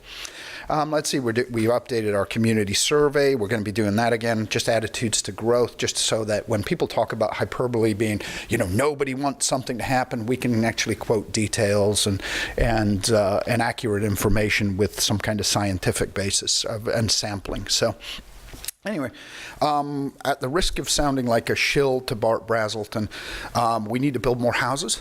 We need our affordability index sorry part. Actually, I also, your appointee, William Goldston, I told him he was going to be coming to the meeting, and then he decided he was going to go home and put his feet up. I told him I was going to embarrass him in front of the council, and he's probably watching, laughing. Let's see. So you'll see the affordability index. That when the lines come together, that's when an average family making average money can buy the average house. So that the last time that really happened was 2012. So if you think about it, when those two lines diverge, something's happening, and house prices have gone up substantially over the last probably 4 or 5 years. And even though we've added a lot of wage growth and a lot of household income, it just hasn't necessarily always kept pace. And then this is really interesting, that red line, and it actually doesn't even account for the jobs we're going to add, the 600 to 1,000 probably jobs with Steel Dynamics. So if we keep adding jobs at the rate we're adding homes at the rate we see, and those are both apartments, condos attached, and then single family as well throughout the community and throughout the metro area, really. What we'll see is we are somewhere between, I'm going to say around 2,000 homes a year short for the next 5-year period. So when you are building and you're seeing requests and you're building affordable housing programs and you're seeing new things come online for infrastructure, we're going to tell you that the data looks like if we keep adding jobs and population at the rate we're doing, we need to kind of start thinking about affordability. Attainability probably is a better way to describe it, because affordability has connotations with federal standards and things, but attainable so that a family working, making $60,000, $70,000 a year can afford a house and pay the mortgage and things like that.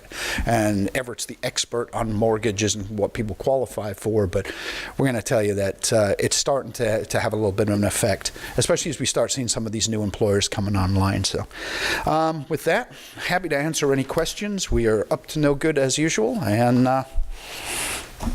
happy to help. Mr. Smith? Thank you, Mr. Vasey, for the report. It's great as usual. I think the EDC that you've just done a bang-up job in bringing industry in the big iron with it. But as we're moving forward, and you've mentioned sense of place, and we have a lot of natural assets in this community, the island being one, downtown being another. Where is EDC as far as trying to sell these kind of, I know on the island where folks are moving out there because they want that sense of place. They're expatriates from Austin and other places, and the same thing's going on in the downtown community. So what's the EDC's focus on outside of the big iron, but trying to broaden our horizons as a community, and where are you heading on that? Mr. Smith, that's a very good question, and something that we really haven't been out in public. We're trying to move our organization from a transactional organization. We're really good at doing these transactional deals, but I think we need to be more of a transformational organization. We've been talking about it at our board of directors level. If you recall, a number of years ago, a number of you, I know Rudy, you probably remember, was Dr. Laughlin, the city doctor, came in and talked about sense of place and things like that a number of years ago. We're talking about re-engaging with her about doing some community surveys, and generally, when you look at it across the board, there's like 3 or 4 items that come across from every, it's like social offerings, cleanliness, and welcomingness for a community, whether people stick with it and whether people feel it's a good place to live.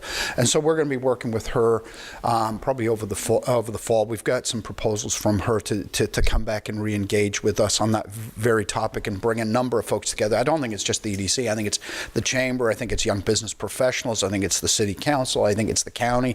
I think it's a number of folks have to come together. So we're starting to move in that direction, and I'll be honest. I mean, we probably couldn't have done this with the kind of the credibility that we probably have as an organization a few years ago, until we were able to prove to everybody that we can do the big iron deals as well. So, you have proven that very well. Thank you, Mr. Hernandez. Yes, on some of these projects that have the code names, do you have some idea of what the future water use is for those companies, or is it going to be significant enough for us to to be an issue for us? Councilman, you know we work with your team, with your management team on a regular basis, and as soon as we get a blip or a sense of, where a project's going or not going, we brief both Peter and his team on those things. As it sits right now, I think we're in a good place. Now, if a couple of balls bounce our way, which I'm not ready to call for us yet, we're hustling for them, we're fighting to get some deals. If they bounce our way, these large industrial water users generally have like a 5 or 6 year, kind of baking time before they come online, because it generally takes, they make a decision, final investment, then they've got to do through like 2 years of permitting, and then probably 3-4 years of construction. So if we plan those additional water users, like we've been talking about for, as an example, desalination plants. If we've got a couple of those kind of on the shelf and their window is a 2-year period, we're within that development envelope, if you will. So we get a major user shows up and says, I need X amount of gallons, and it's not within our current reserve. We can pull the trigger on that with a take-or-pay contract that essentially these big industrial users pay for those kind of expansions of the infrastructure. So it's a really complicated format, but Mike Culbertson on my team, who's probably one of the best numbers guys I've seen, is very closely embedded into your team with the certainty of the surcharge, the 25 cents that we're talking about. Long answer, yes, we're plugged in on it. I'm sorry. Okay, let me rephrase that. In looking at some of the, because you had kind of an answer there.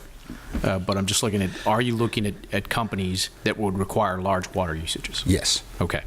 So the second part of this is, I know I asked the question last time we had a report from you on trying to work on the other side of not just having industrial, but also looking at ways to fill up our downtown and retail and office space and those type things. Have you had any efforts in that direction? Yeah, we've got a couple that are working. Are you talking about the downtown investment? Yeah, we're working on a couple of those, and we're showing some space. Without getting ahead of ourselves, there's call center back office type operations, not really client facing. We aren't in the running for headquarters, Fortune 500 headquarters play. We just. Well, I don't anticipate Fortune 500, but there could be some small companies that are based in like Wisconsin that might want to have a little bit more sunny weather. We are talking to a couple of those folks. I don't want to get ahead of ourselves on some things. We're talking to a lot of companies. I want to keep it in the forefront, as I would like to help out my fellow councilman here in redeveloping downtown, and we need people to be downtown to make that happen. Maybe I can pass a message on. Is that this Mike? Tommy Kurtz back at the office. You've heard this. Get back on the phone.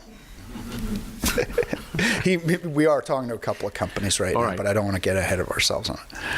Okay. Thank you. I appreciate it. Mr. Roy? Again, thank you for the report. It's always good to be able to get an overview of what's going on. One of the things I wanted to talk about, though, was healthcare.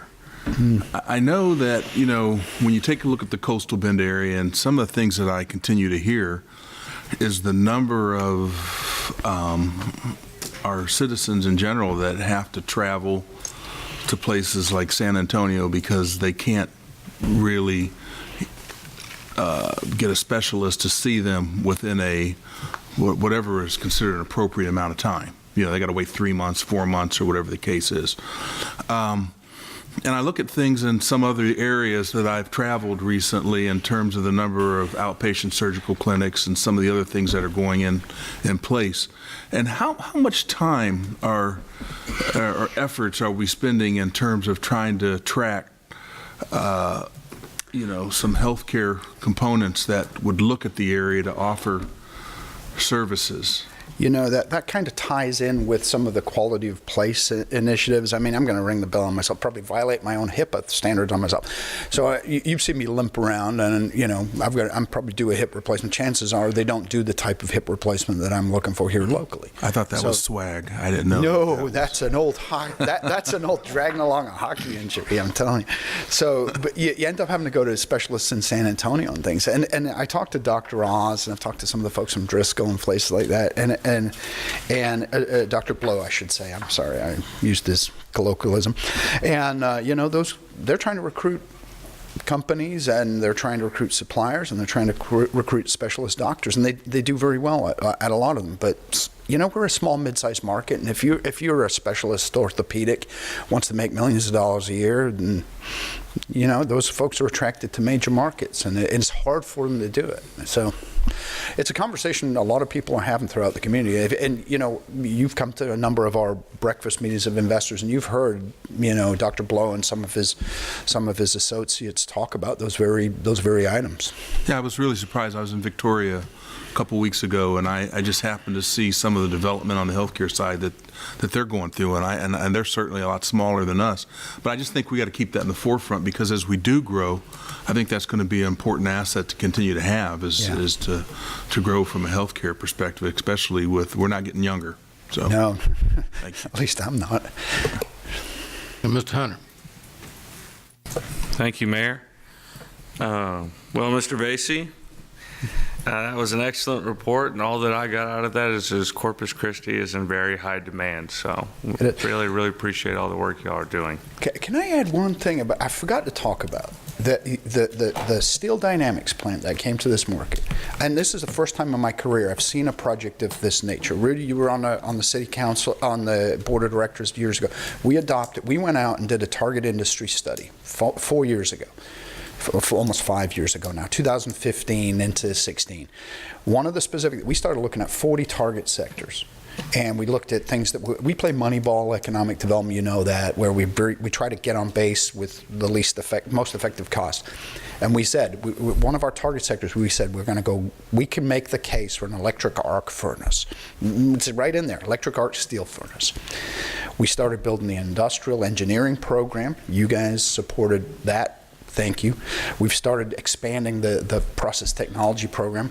We started putting the documents and the labor and everybody on the team together. We started looking at the infrastructure pieces, the rail, the port, all the rest of it. And we went out and started talking to every single steel manufacturer. We did booths that we'd never done before at steel manufacturing and iron manufacturing, metalworking things. We got to talk to everybody, and we got in through. We had a couple of near misses with a couple of other companies, but this is a $1.8 billion investment, 600 plus jobs. I'm going to call this the economic development equivalent from you all, the Economic Development Corporation Board of Directors, all our partners. This was the called shot. This was, we said in 2016, we are going to get an electric arc furnace. We're going to move ourselves out of, we've never had one. AEP joined us as a partner in it because it's a major electric user, and I think it's going to be one of the biggest power users in the state of Texas. And 4 years later, we called that shot. So if you remember, and I know Councilman Garza and I had conversations, and Port Commissioner David Engel, he was at the time when we adopted. He said, "How are you guys going to do this? He was hammering us on it." And we all said, we're going to pull everybody together. And we went and did it. So what's next? Well, I got a couple questions for you. Yes, sir. What's our most recent unemployment rate? It's about off the top of my head, it's about 4.2. Low 4? It's right around 4%. It's a shade over 4. Okay, 4.2. And then on your supply shortage with the homes, it seems like we're closing the gap pretty well up until 2023. I'm sorry, I might have missed what you said. What are we doing currently to close that? I know we're building a lot of homes everywhere. But we're anticipating so much. Yeah. I don't see that many homes being built yet. Hopefully we will start building that many. We need to start, I hammer on Bart and the Hogan Homes guys and things like that about delivering those homes under, that 200 to 250 kind of range, maybe even lower than that. We really need to start getting new homes delivered in the, I don't know how we do it, in the 180 range would be an excellent thing. And we are having those conversations. I think that rolls into some of the trust fund discussions, maybe impact fee discussions, maybe all all of that needs to be part of that kind of the wider growth. We're in growth management strategy right now. I mean, there's not many economic development outfits like all of us here. We're in the growth management strategy. We're not having to hustle. There are economic development outfits in towns where they're out hustling to get a Walgreens, We're in a very fortunate position. People are coming to us, and we have to manage quality. We have to have sustainable economic development. We have to do things like housing policy, things like that. So there's no easy silver bullet, I'm going to tell you. But we need to be thinking about how we do infill housing. We need to think about, you name it. It's a lot of things we have to do, and there's not an easy answer to it. Thank you very much. That's all I got, Mayor. Thank you. I don't see any other lights.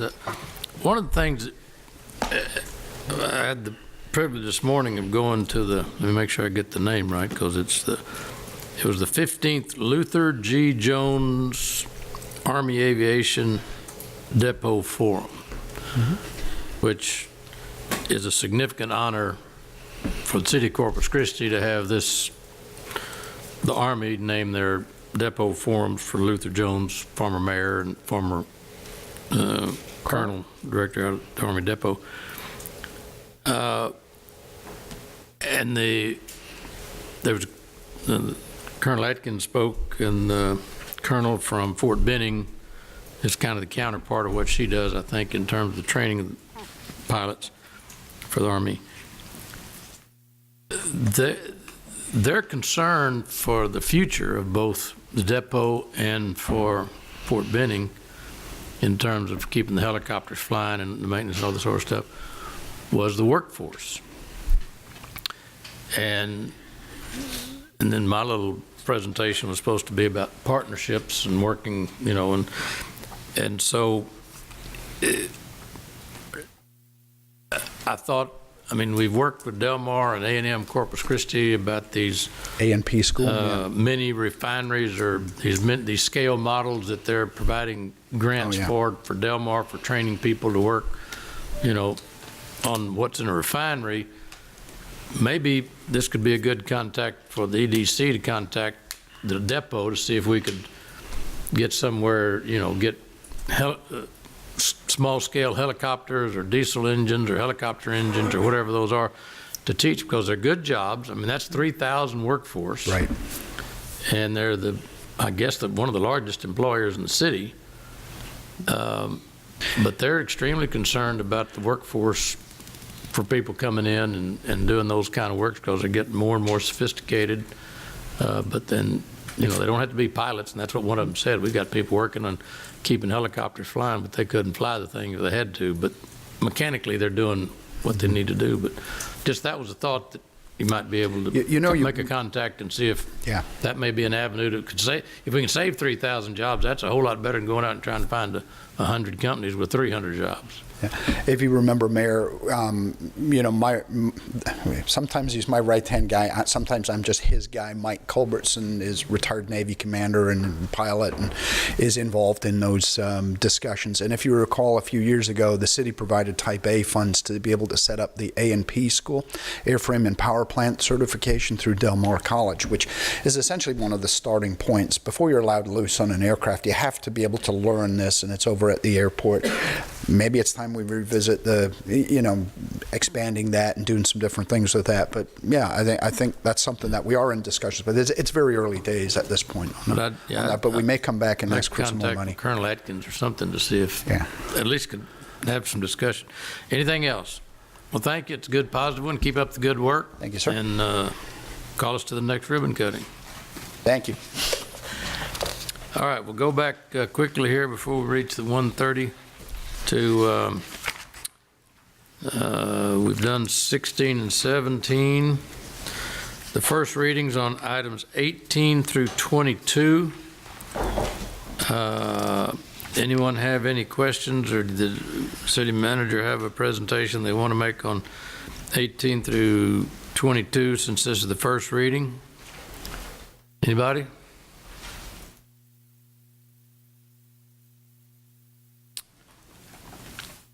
Mr. Smith? We had the refunding of what item is that?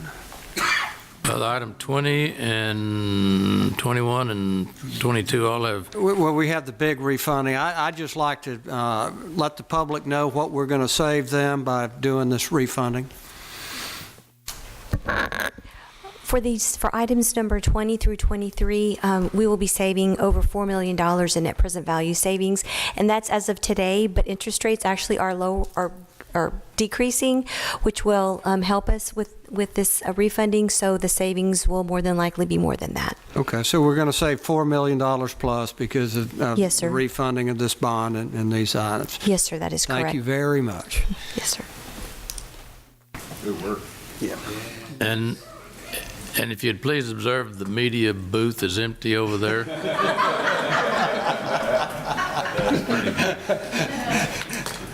So, Tom, if you're looking on your computer, I hope you'll report that we're refunding and saving $4 million, or Channel 3 or Channel 6 or Channel 10 or Channel 28 or CNN or NBC or ABC.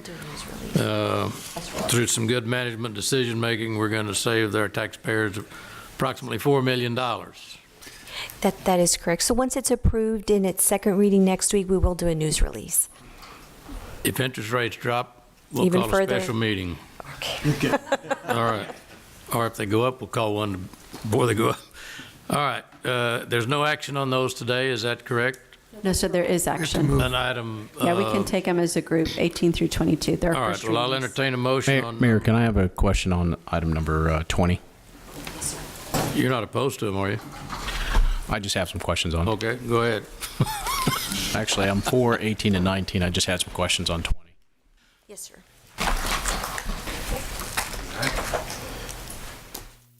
Okay, this is, when I got briefed on this was something that I thought was kind of interesting, that we loaned ourselves money from our operating cash, which I don't know if you've seen our operating cash. We're, what, 795 million kind of in our operating cash flow, or that we have in accounts? Dwindling it down, yes, sir. Which item number are you talking about? Number 20. Item number 20. Okay, so we borrowed money from our operating cash flow back in September of last year, Mm-hmm. and we're going to borrow money now to repay that operating cash flow last year. So apparently we didn't necessarily miss it. 50 million, what was it? Yes, sir, it's 50 million. And we 50 do have million? to replenish that cash, and actually it's worked to our advantage because the interest rates have fallen.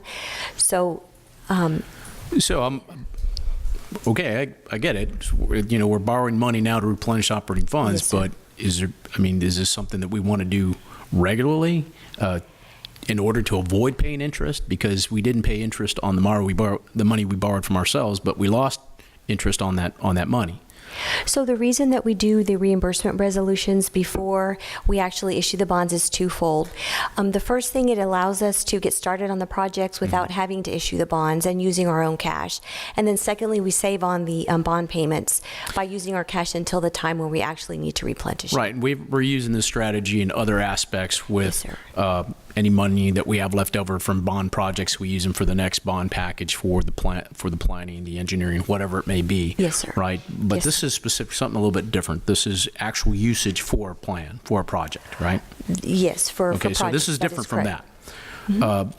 But is this a strategy we want to have going forward? Because that seems to be, significant savings as opposed to borrowing money from somewhere else. Right. Well, typically that is what we do. Like for bond 2018, we came forward in, I think, December, and City Council voted on a reimbursement resolution for that. So that allows us to get started on the projects, which we have done, and then we will be coming forward probably in early fiscal 20 to actually request authorization for those bonds. Now, it seems like a little bit of a financial jujitsu here to make all this happen. Is this something that if we were a private company we could do? I'm not sure if private companies do it. I know that the tax laws allow municipalities to take advantage of that. I guess I'll defer. I don't know if bond counsel is here, if you know about that. If you want to come forward.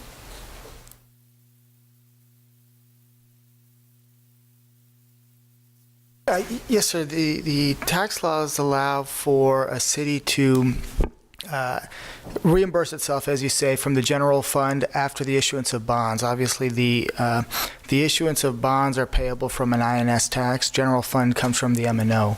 So what we're doing here is, like Ms. Sanchez said, when there is an expediency or a require for urgency that would benefit the city to act fast, we execute a reimbursement resolution allowing ourselves to make initial payments toward the projects for the bonds early, and then once the bonds are issued, repay ourselves from funds that would be payable from the INS tax into from the general fund, which are payable from M&O. Okay, but this was done in utilities, right? This is utilities, right? Oh, sorry. Not general fund. Right? Apologies for that. It would be from the revenue fund, and then you pay it from revenue bond proceeds once those funds become available. Okay. In trying to go through this, I understand it, but I don't know if this is the best way for us to fund things. It complicates things, but I'll go ahead and prove this since this was approved back in September of last year. But I don't know. Maybe we should have a better understanding of how we're loaning these monies. If we're going to have a project that we need to borrow money for, we need to plan better ahead for it. If it's an emergency, I'd understand, but I don't know if this was an emergency. Was it? No. So I think we should go through a normal process as opposed to do something like this in the future. Thank you.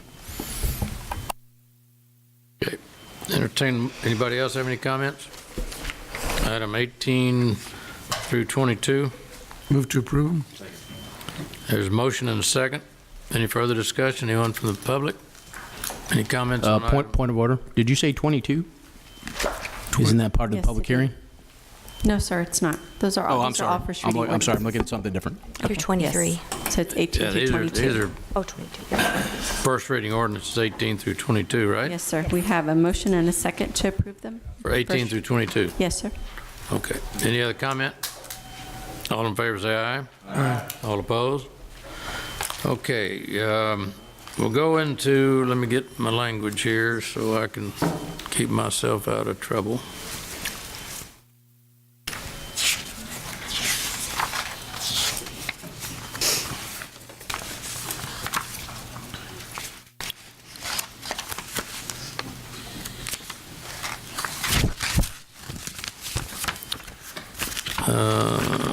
Item 23 we've already completed, so we'll, well, Ms. Huerta, let me see, where's the Page 6. Where's the little red box I'm supposed to be? You've got it on a different page than I've got here.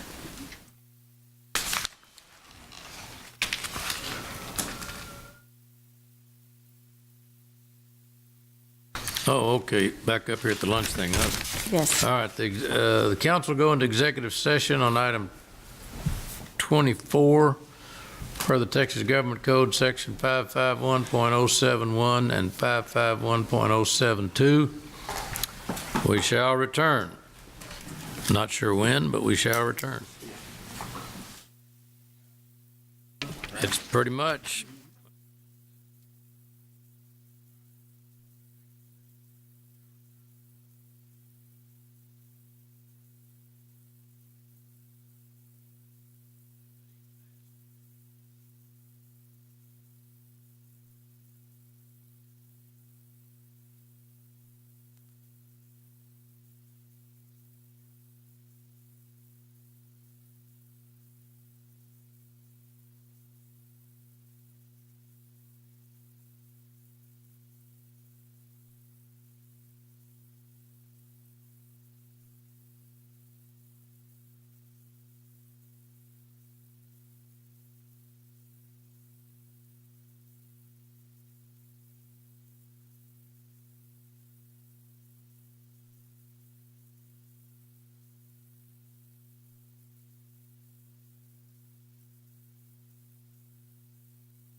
At any given time, the city of Corpus Christi has hundreds of street projects in the works. A lot goes into improving the city: planning, patience, and of course, dedicated workers. Nearly 230 employees make up our Public Works Department. That's a combo of street operations and engineering divisions. In this edition of Field Ops, we're heading out with Inspector Jeffrey Mayer as he meets up with contractors in Yorktown and Rodfield for an on-site sieve analysis for one of Bond 2014's road improvement projects.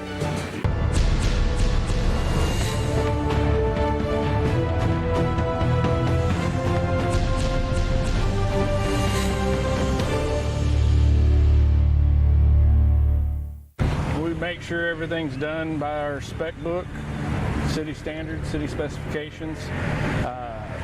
We monitor the work. We document what work is completed, what work is in progress. Mayer has been with the city for almost 3 years. Before that, he spent a couple of decades building houses. That experience strengthened the planning and management skills needed by one who's taken on the many responsibilities in his line of work. Right now, Yorktown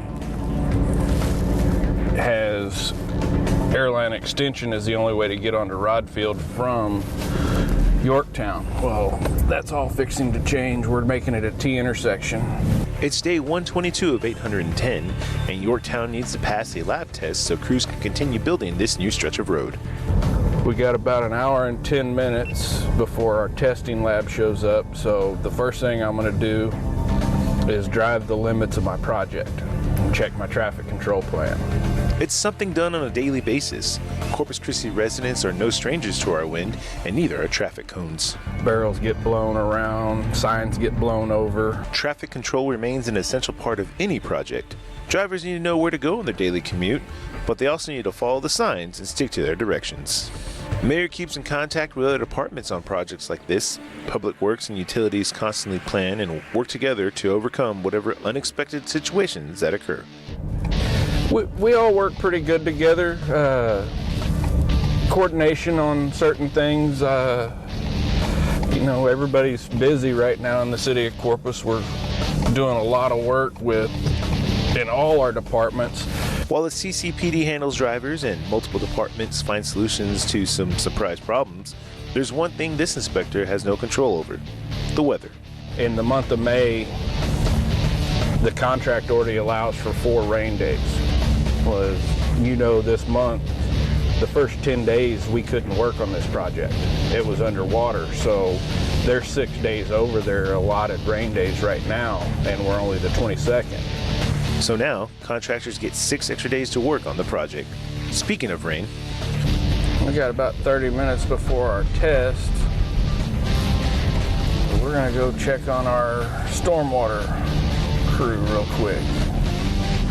Underground utilities are part of this project, and with 10 days of rain, there's a good amount of stormwater. That's why this crew monitors the system and makes sure drainage remains copacetic during construction. This is Master Channel 31. Of course, because of all the rain, we've got a lot of water in it right now. It's generally not this high.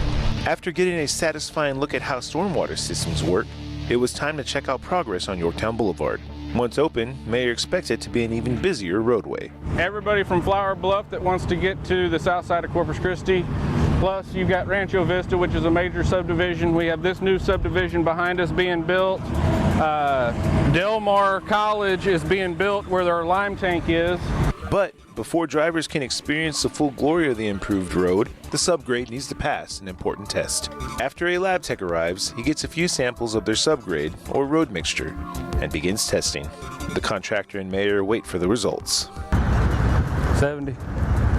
The lab tech tested a 10-pound sample of the mixture, and 3 of those pounds didn't pass through the 4th sift.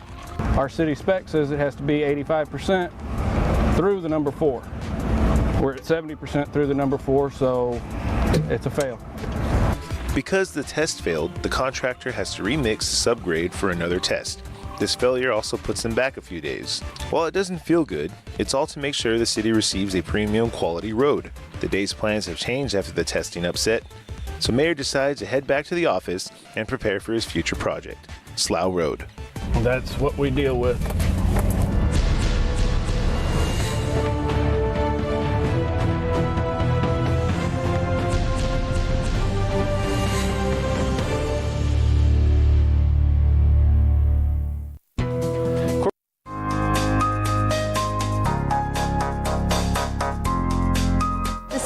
Corpus Christi wants you to know what we do and what services and programs we provide, and answer any questions or concerns you might have. That is why the city put on the 3rd annual City Hall in the Mall.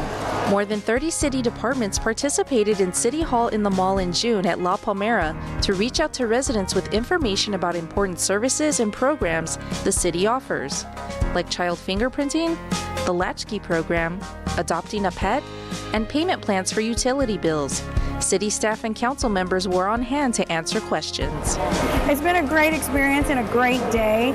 The best part about this is that we, the city, are coming out to the public. And so it makes it very, very easy for them to be in the same place that we are. And also the setting is very casual. City staff handed out treats, prizes, and items with contact information to help residents get in touch with city departments if a need or issue comes up.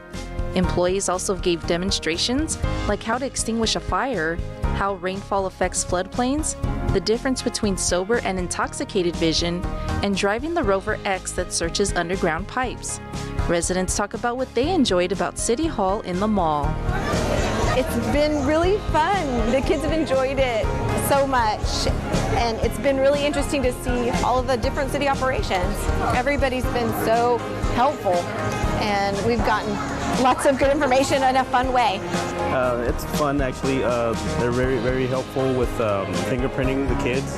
Very gentle. They make them feel not scared at all. All in all, I think we had a good time. I think y'all did an awesome job.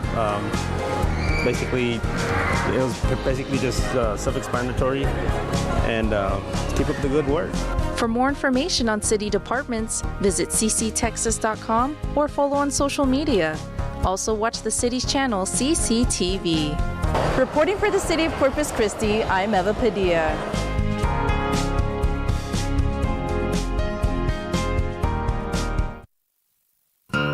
Corpus Christi has a commission that is dedicated to preserving our history and heritage.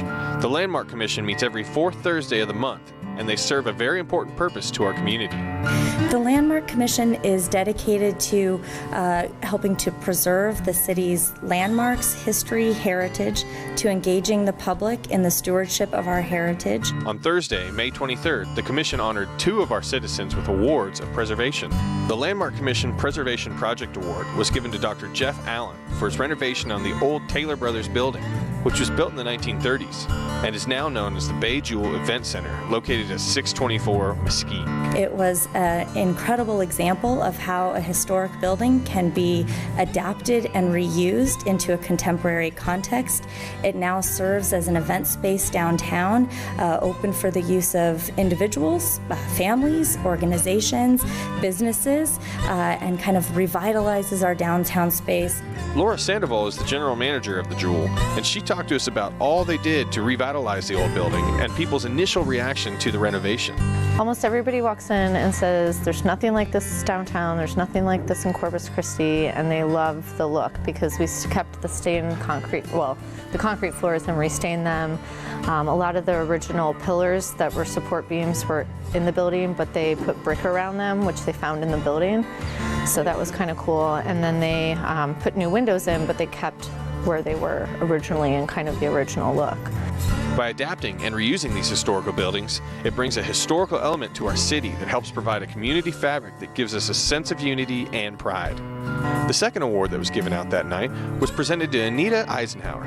She received the Spirit of Preservation Award because of her work to help weave the historical fabric of our city for the past few decades. She has served multiple terms in commissioner and leadership roles within the Corpus Christi Landmark Commission, Nueces County Historical Society, and Nueces County Historical Commission. I've been very involved in historical community since, I guess, the mid-70s.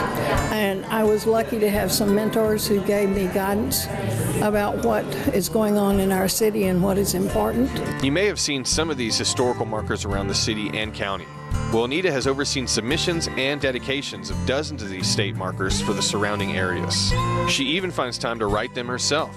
She wrote the marker about the old Bayview Cemetery because to her, it's one of the most important historical markers that we have. This is the greatest asset of the city of Corpus Christi because it began when our city began And it also incorporates all of anyone that possibly lived in Corpus Christi through that period, being military people, mayors, preachers, just anyone, a person who even dredged the first channel for our port is buried there. It is not segregated. We have a Buffalo Soldier there. These two individuals have laid out the blueprint of what our city and our citizens can accomplish with the right motivation and drive. They understand that in order to move forward, we must not forget the past. Recognizing individuals who have dedicated their time and their effort, who've invested in that process, whether it's revitalizing, readapting, and reusing a historic building that's been a centerpiece of downtown life for decades, or whether it's individual acts over and over again that an individual does to recognize a particular place or a particular event in our history. It's important for Corpus Christi to keep our past and our present, and by visiting these landmarks, you will be helping weave the fabric of our community. If you want to learn more about what's going on in our historical community, attend one of the Landmark Commission meetings. You can look up the agenda on our website, www.cctexas.com.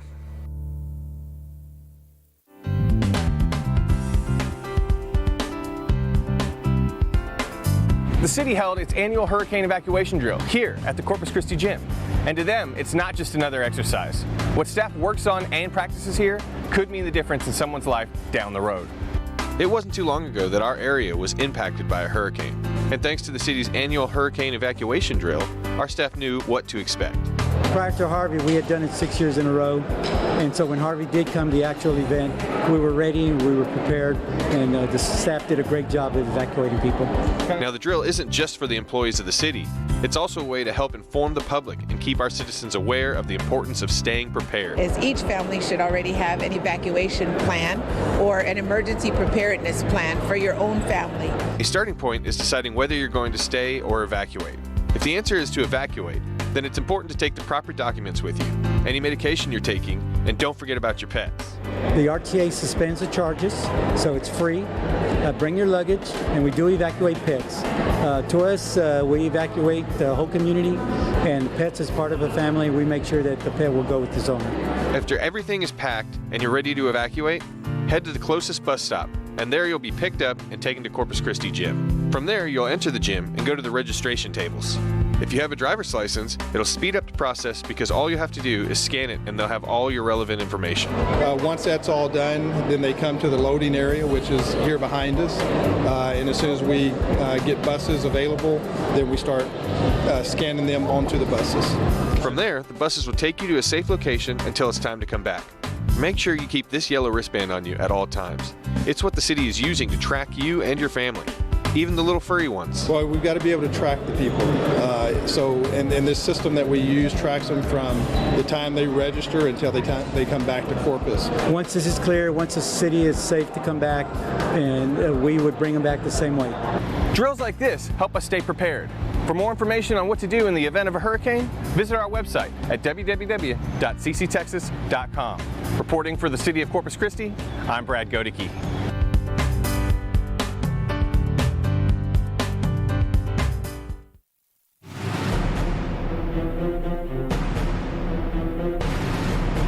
Fire Station 18 celebrated the unveiling of their new fire truck that has the latest technology. Engine 18 is officially in service. The Corpus Christi Fire Department marked the occasion with a traditional wet-down ceremony. Council members and other officials wiped down Engine 18 as part of the dedication ceremony to show the truck is ready to respond to calls immediately.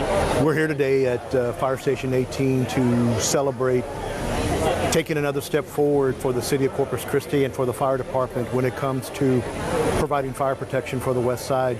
The fire engine features cutting-edge technology. It comes equipped with airbags, side row protection for the firefighters, but also the capacity and the capability of the fire truck. It is able to pump 2,000 gallons per minute, which is an enormous amount of water. It also has a 40-gallon foam tank on it in cases that we have to throw foam. This fire truck is the latest and the most up-to-date fire trucks that we can get. The brand new truck also has Firecom headsets to talk with dispatch, a 500-gallon water tank, a backup camera, a 1,000-foot large diameter hose, and a 400-foot quick attack hose. The city has prepared Fire Station 18 for service quickly. The city broke ground on Fire Station 18 in 2016, celebrated the opening ceremony in 2017, and 2 years later unveiled their new apparatus to begin taking calls. City Council approved the purchase of the more than $600,000 truck a year ago. Reporting for the City of Corpus Christi, I'm Eva Padilla.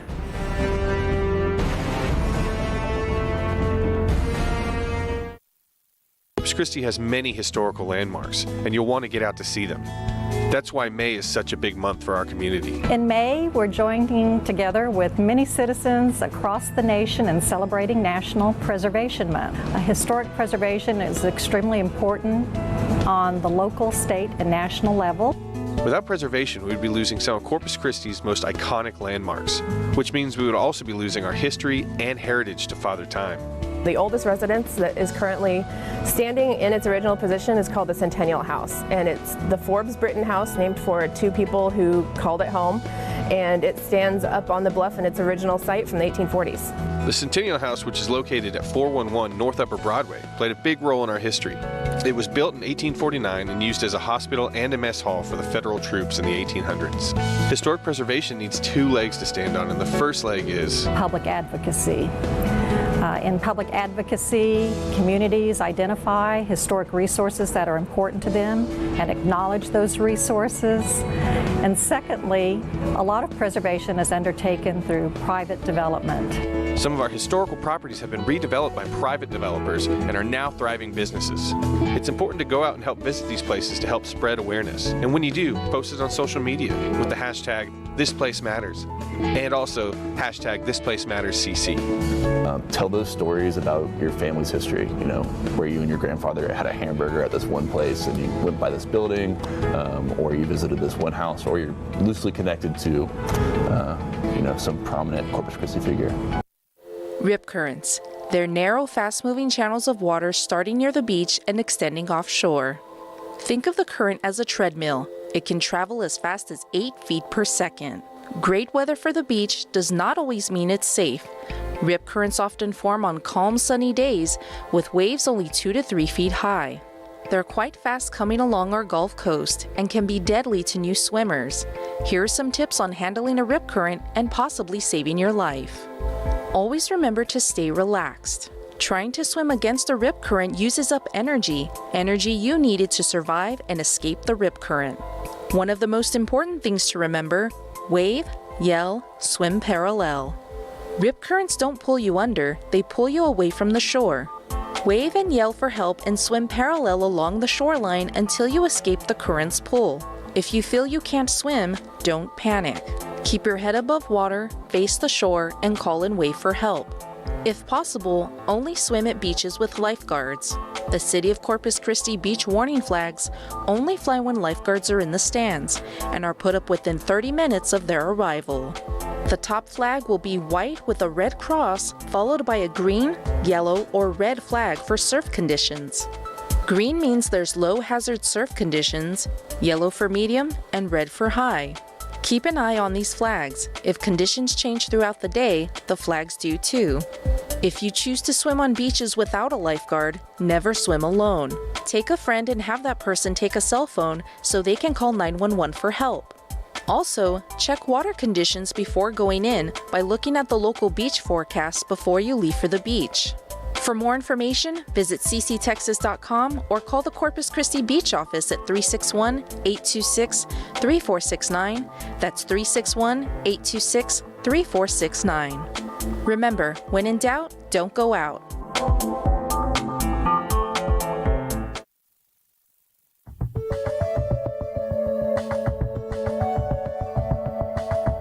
The health department has the latest technology in body fat composition. It's the state-of-the-art Bod Pod. The Health District's 1115 waiver program provides chronic disease prevention to Medicaid, low-income, uninsured, and underinsured families. Prevention includes offering free wellness screenings, free diabetes classes, and outreach to community centers and senior centers. We do a lot of it is diabetes prevention. You know, one in 5 people out there have diabetes, and they're walking around, they don't even know it. So diabetes is one check. Hypertension is another.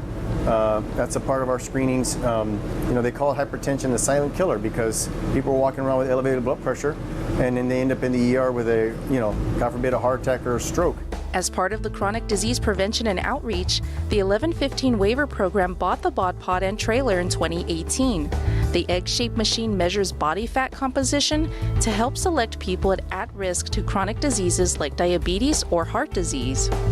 So once we get to a location, we need to calibrate our equipment here since we are a mobile unit. After I get her weight on the scale, now she will come in here and sit inside the Bod Pod. Make sure you breathe normally. If you do panic, there is a cancel button at the bottom if you do panic and you want the test to stop. We run 2 tests. They're about 90 seconds each. Good job, that's it.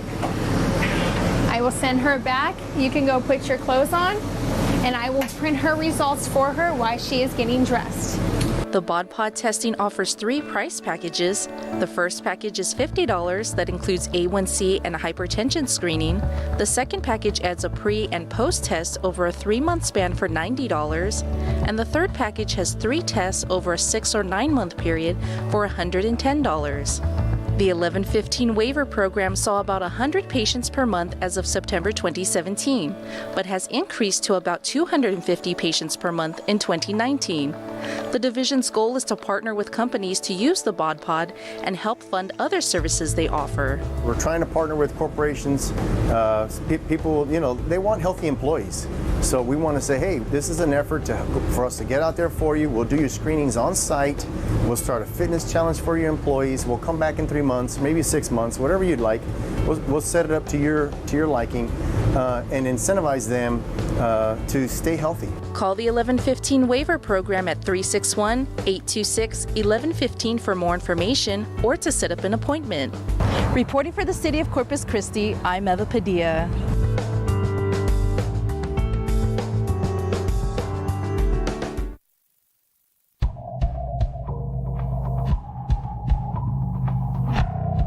The Corpus Christi Fire Department spent a week teaching new search and rescue techniques to Latin American fire departments. These firefighters will go back home and teach what they've learned. The fire department's knack for saving lives isn't limited to the city. The knowledge shared with this group of Mexican and South American bomberos will be put towards everyday situations back home. You see, the modern-day fire service is an all-hazard agency. Not only do firefighters respond to fires, they also handle medical emergencies, hazardous materials, and of course, search and rescue. Our rescue requirement is all-encompassing in that there are many, many different facets of rescue that these firefighters are learning. The visiting firefighters spent time in the classroom, receiving instruction and learning new skills for the coming week. The language barrier, a challenge easily handled by this group. We have some members of the McAllen Fire Department and the Mission Fire Department that were kind enough to come up and act as not only instructors but interpreters as well. After a couple of days of hitting the books, the team practiced their newly acquired skill, shoring. Crews cut the wood that built the protective structures. While doing this, fire department instructors randomly alerted the teams. This drill allowed them practice for taking shelter inside the load-bearing safety tool. We're also having to use the stuff that is going to be available to them. So it's not just all using, the latest and greatest equipment, but also, they may not have certain saws. They may have a chainsaw, so they're going to use the chainsaw to cut wood. We'll let them use a chainsaw instead of some of the other saws that we carry. The focus on shoring, no coincidence. In 2017, Mexico City experienced a massive earthquake that injured thousands and killed hundreds. The destruction, a not so distant memory for one bombero. Hace 3 años tuvimos una clase muy similar aquí en Corpus. Y el 19 de septiembre, cuando sucedió lo del sismo, su servidor y mis compañeros viajamos a la Ciudad de México para reunirnos con nuestros compañeros los topos, que somos parte de, y utilizamos este tipo de apuntalamientos. Nos acordamos mucho de lo que aprendimos aquí en Corpus. After time in the classroom and search and rescue scenarios, the city's visitors graduated from their schooling, each one of them knowing more and ready to return home better prepared for any emergencies needing their assistance. To stay up to date with what's going on in the city of Corpus Christi, head over to news.cctexas.com. For the city of Corpus Christi, I'm Dale Stefan reporting.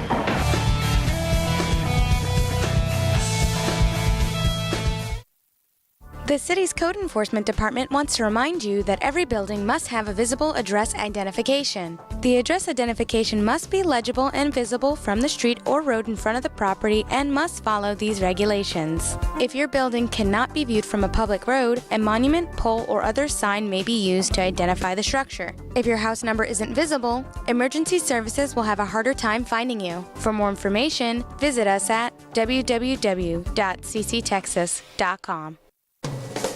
It's almost summer, and the city of Corpus Christi is looking for lifeguards to work its Gulf beaches.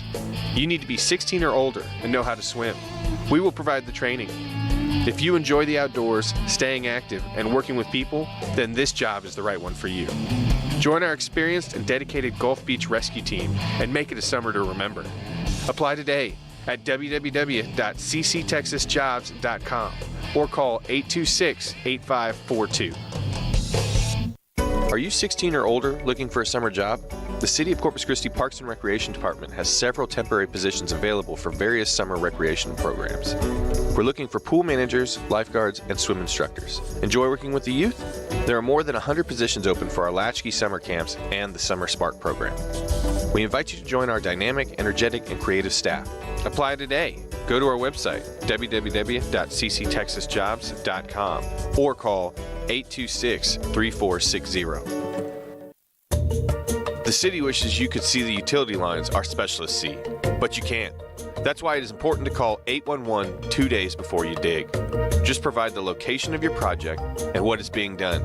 Then a specialist will go to the location and mark the underground lines. Now you can begin your project. It's not just the safe thing to do, it's the law. Remember, know what is below. Call 811 before you dig.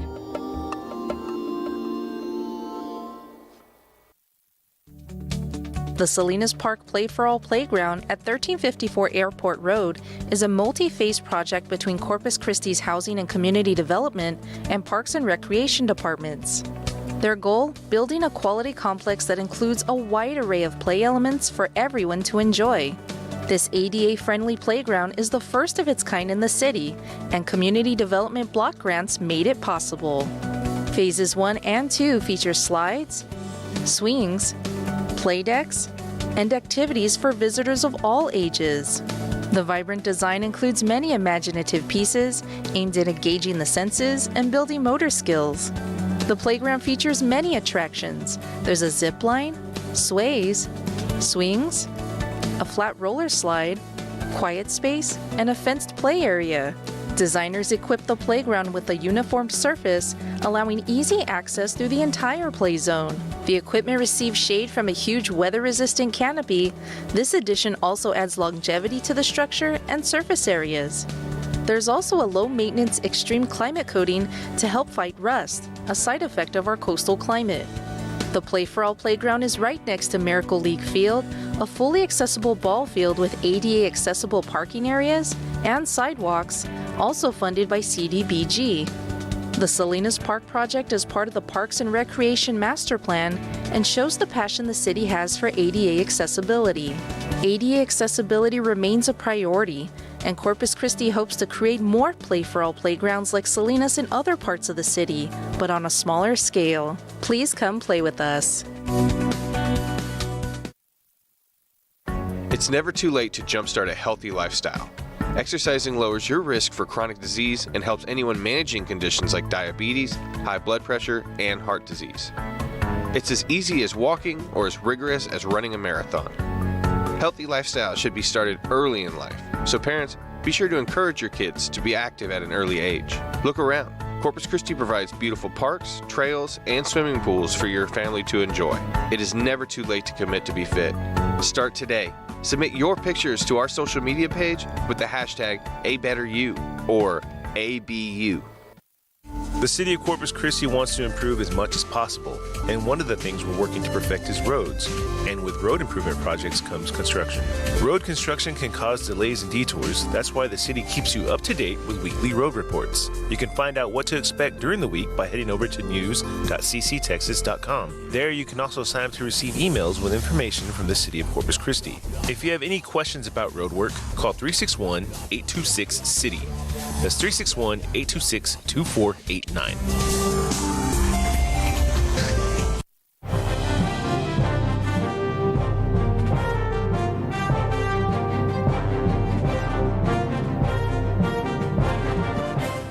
Hello, Corpus Christi. I'm Yvette Garcia-Jones. Thank you for joining us for our monthly engineering update. Our first project, Slough Road from Rodfield Road to Amethyst Drive, will see a full-depth reconstruction and widening of the roadway. This project is funded by Type B sales tax proceeds. Additional improvements will include curb and gutter, sidewalks, street lighting improvements, and a new underground stormwater system. There will also be limited upgrades to Ametrine Drive to facilitate traffic access during and after construction. The second project is a joint city and TxDOT participation project that is completed. The Pedestrian Hybrid Beacon, or PHB, traffic signal has been installed at Ocean Drive and Delmar Boulevard. This new traffic signal will provide safer pedestrian access from the nearby neighborhoods across Ocean Drive to Cole Park. Improvements for the PHB project include installation of the foundations, signal poles, mast arms, signal heads and beacons, audio and visual features, and a controller cabinet. That's all for the July report. For more information about these projects, visit cctexas.com and be sure to follow us on social media for more project updates. Thank you for joining us, and we'll see you next month.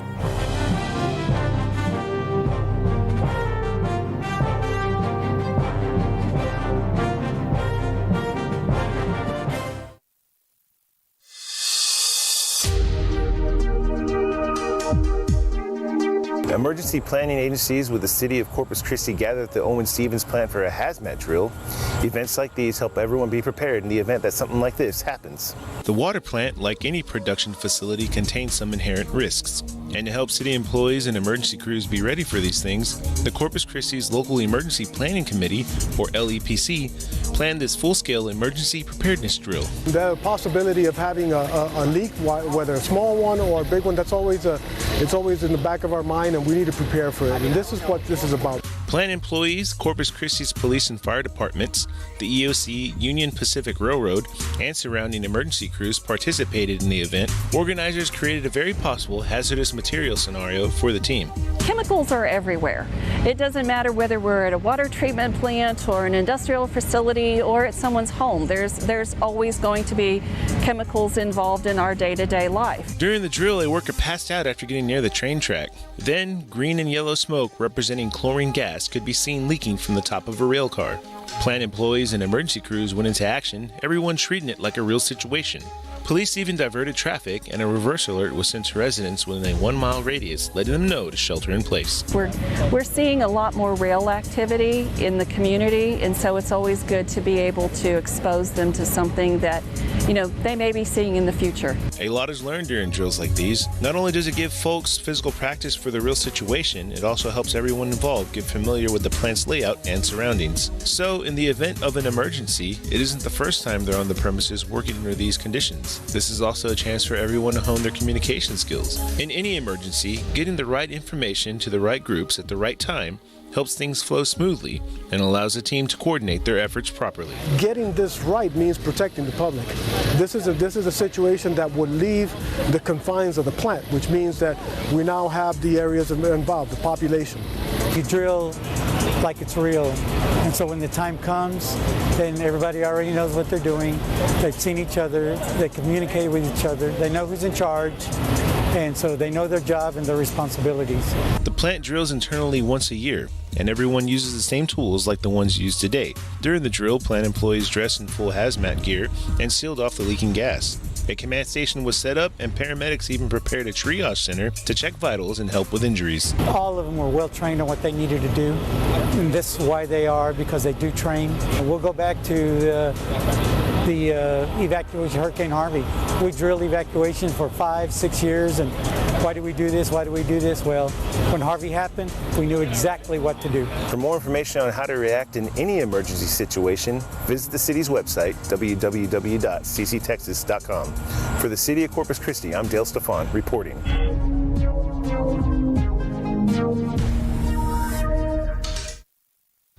It takes hard work and many volunteers to help clean and maintain more than 190 Corpus Christi parks. The Parks and Recreation Department need volunteers to help with scheduled cleanups, building play equipment, planting trees, and other landscape maintenance. Volunteers and groups can apply to adopt a park by calling Lisa Oliver at 361-826-3132 or email at lisao@cctexas.com. Adopt a park today.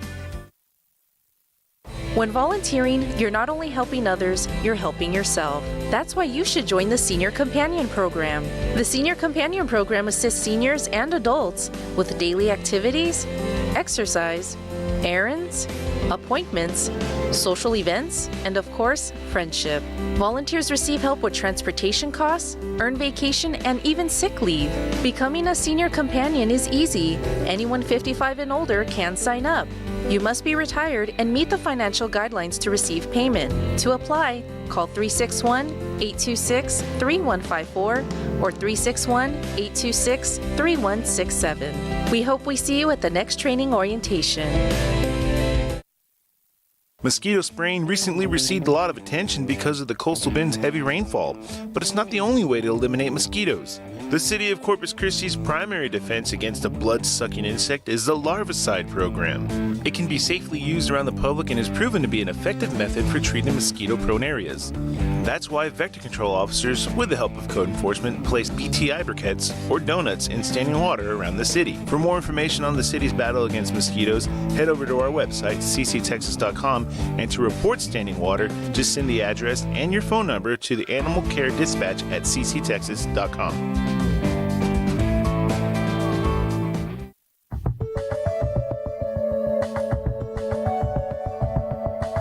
The city of Corpus Christi invited the public to a storm drain cleaning demonstration. This event gave residents an up-close look at the impact blocked drains can have on the city.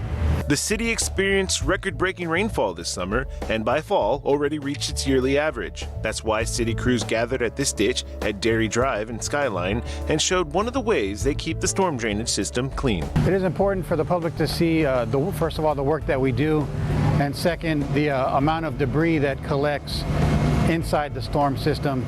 Storm drains like this are cleaned 2 to 3 times a year. Well, as rain falls from the sky, it collects pollutants from the air and everything that it contacts on the ground. And all of that rainwater, trash, and pollutants flow through the gutters and into one of more than 18,000 storm drain inlets throughout the city. These drains lead into ditches and ultimately the bay. Over time, drains and ditch grates can become clogged with plastic bags, brush, and other debris. These clogs can lead to backups and flooded streets. That's not the only problem. Because residents use fertilizers and pesticides on their yards, lawn trimmings and brush can contribute to water pollution. Residents can help us by not setting their yard waste out before the collection time, and also to not blow grass clippings out to the street. Turner also says to follow the instructions on the labels of lawn chemicals. If you see any blocked drains, ditches, or need to report any illegal dumping, call 361-826-CITY. To stay up to date with what's going on in the city, head over to news.cctexas.com. For the city of Corpus Christi, I'm Dale Stefan reporting.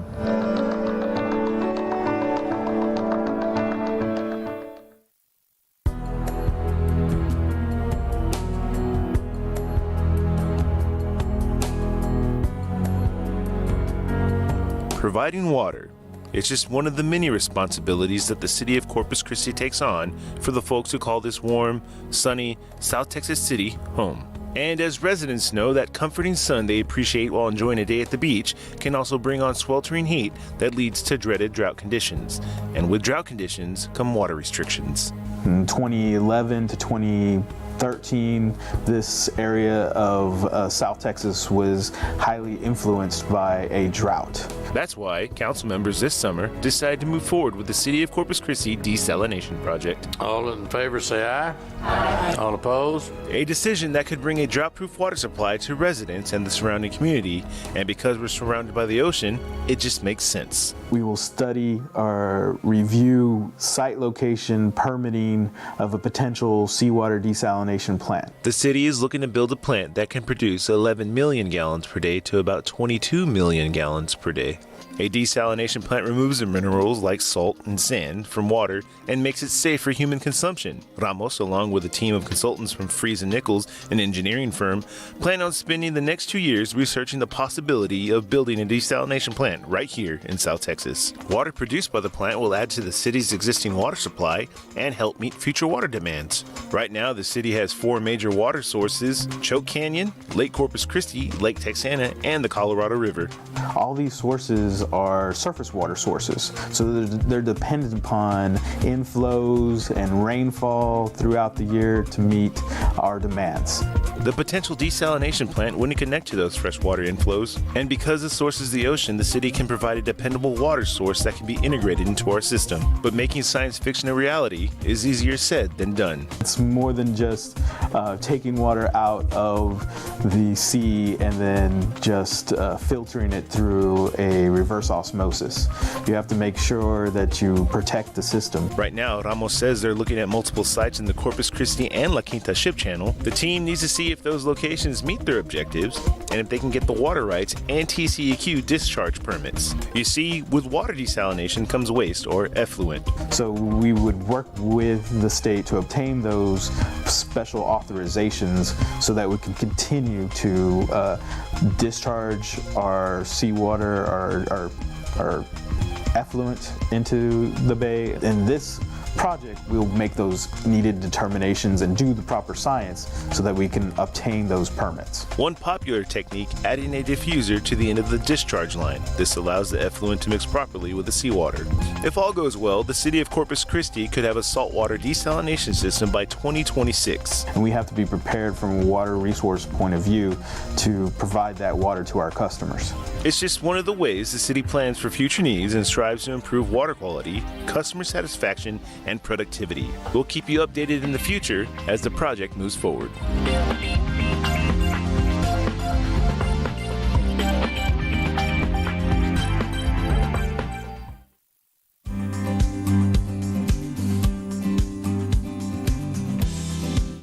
Animal Care Services want you to take advantage of the services they provide, from adopting a pet to renting one of their free wild animal traps. The department's responsibility: promoting responsible pet ownership, preventing the spread of diseases, and protecting the public. They also provide services like the Adopt a Pet program. At any given time, their kennels are filled with nearly 100 dogs and around 40 cats. And residents can give any of those furry guys a new home for $25. And when you adopt from Animal Care Services, that cat or dog is spayed and neutered. It has all of its age-appropriate vaccinations, it has its rabies vaccination, has its city tags. Their busiest group? Animal control officers. They respond to a variety of calls involving abandonment, cruelty, and even strays. Officers also organize monthly dog sweeps, file animal bite reports, and even hand out quarantine notices to prevent rabies outbreak.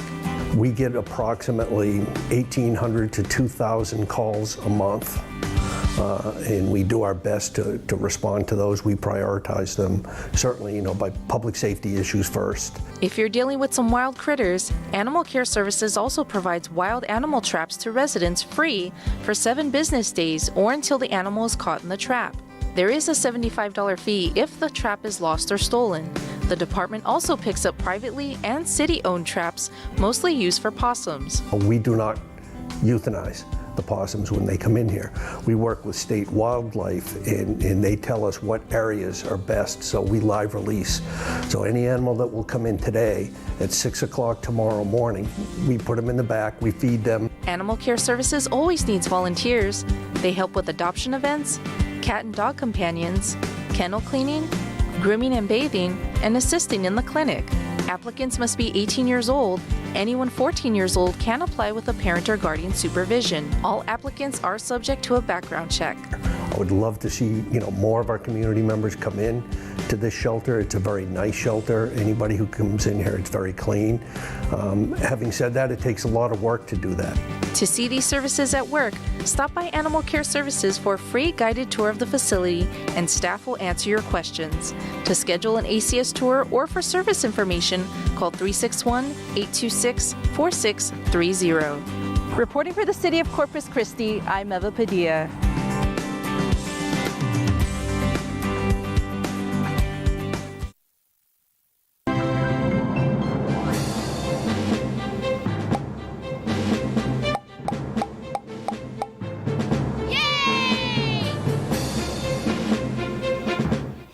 This week's feature is the Corpus Christi Bay Trail.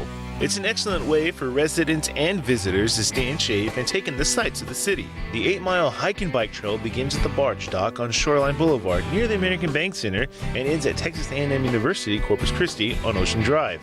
The trail, just one of Corpus Christi Parks and Recreation Department's projects aimed at connecting the community with the city's diverse natural habitat. Folks taking on the trek can admire and even capture the views of the Corpus Christi Bay, Cayo del Oso, and Oso Creek. But wait, there's more. Walkers and cyclists can also visit many of the city's parks, including the water's edge, and check out the public art pieces located along the waterfront. If you don't have a bike, don't worry. You can rent one for less than $5 an hour. Bike Corpus Christi has several convenient bike rental stations along the seawall, all within walking distance of parking locations. For more information on the Corpus Christi Bay Trail and other bike and hike locations, head over to the city's website, www.cctexas.com. Pay your utility bill or report a pothole right at your fingertips. Download the new City of Corpus Christi mobile app with easy access to report and track your city services. Open the app, select your request, tell us about it, and click Submit. It's that easy. Also, check out recent city job openings, connect with us on social media, and see the latest flight information. It's a free and fast way to connect with the city. Visit the App Store or Google Play to download today. For more information, visit cctexas.com/mobile app.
We'll call the meeting back into order after our executive session and lunch on item 24.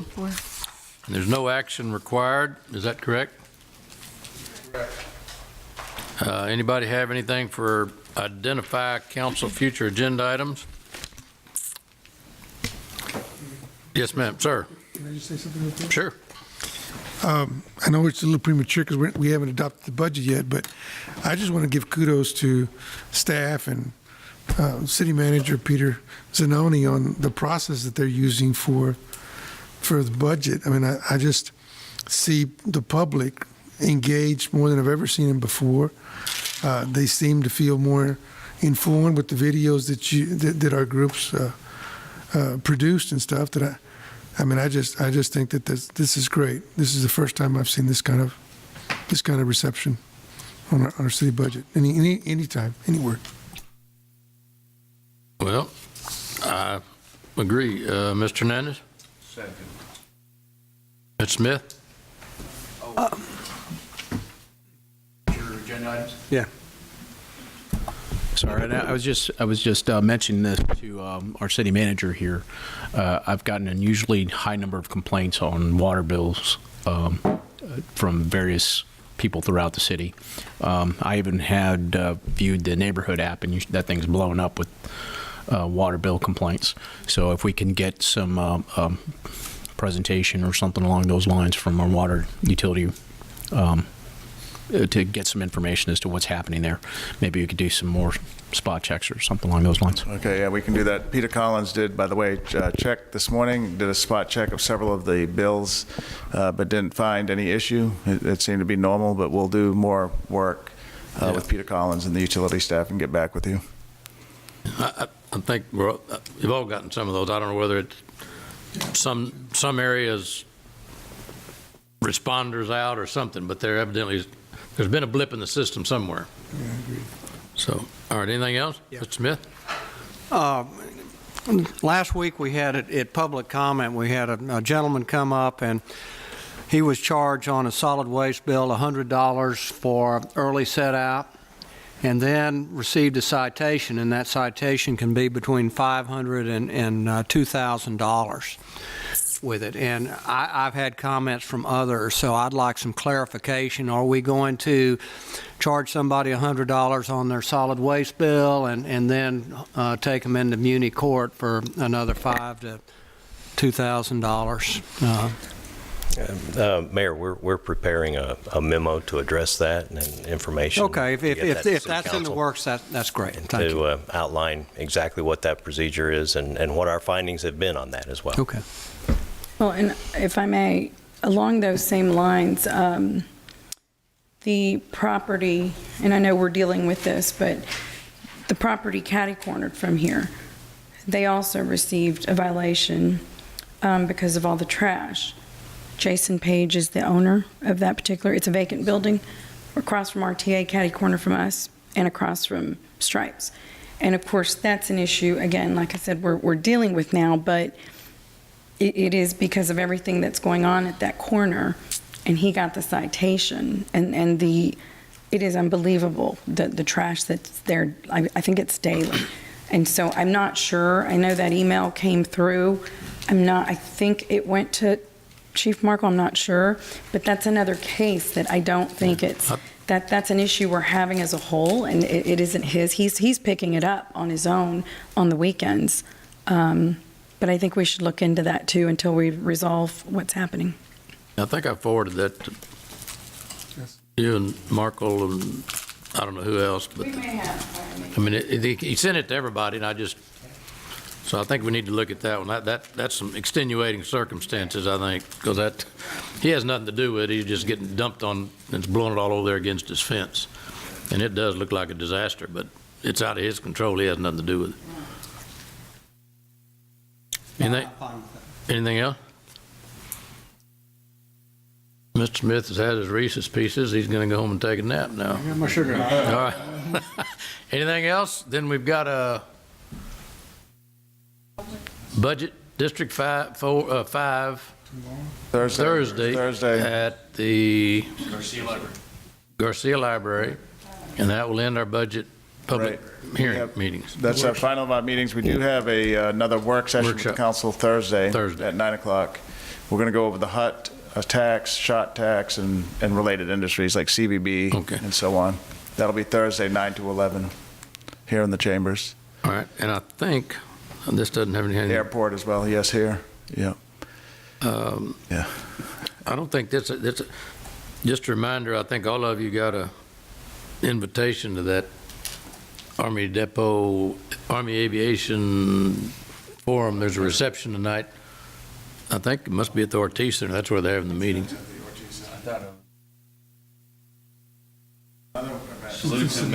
There's a salute to the military luncheon. That's a chamber thing, but this is for all those folks that are in the Army aviation business. They've got I think we all got an invitation to go to that Army, to their reception at 4 to 6. Anyway, all right, anything else? Hearing nothing else, nobody wants to party, meeting adjourned.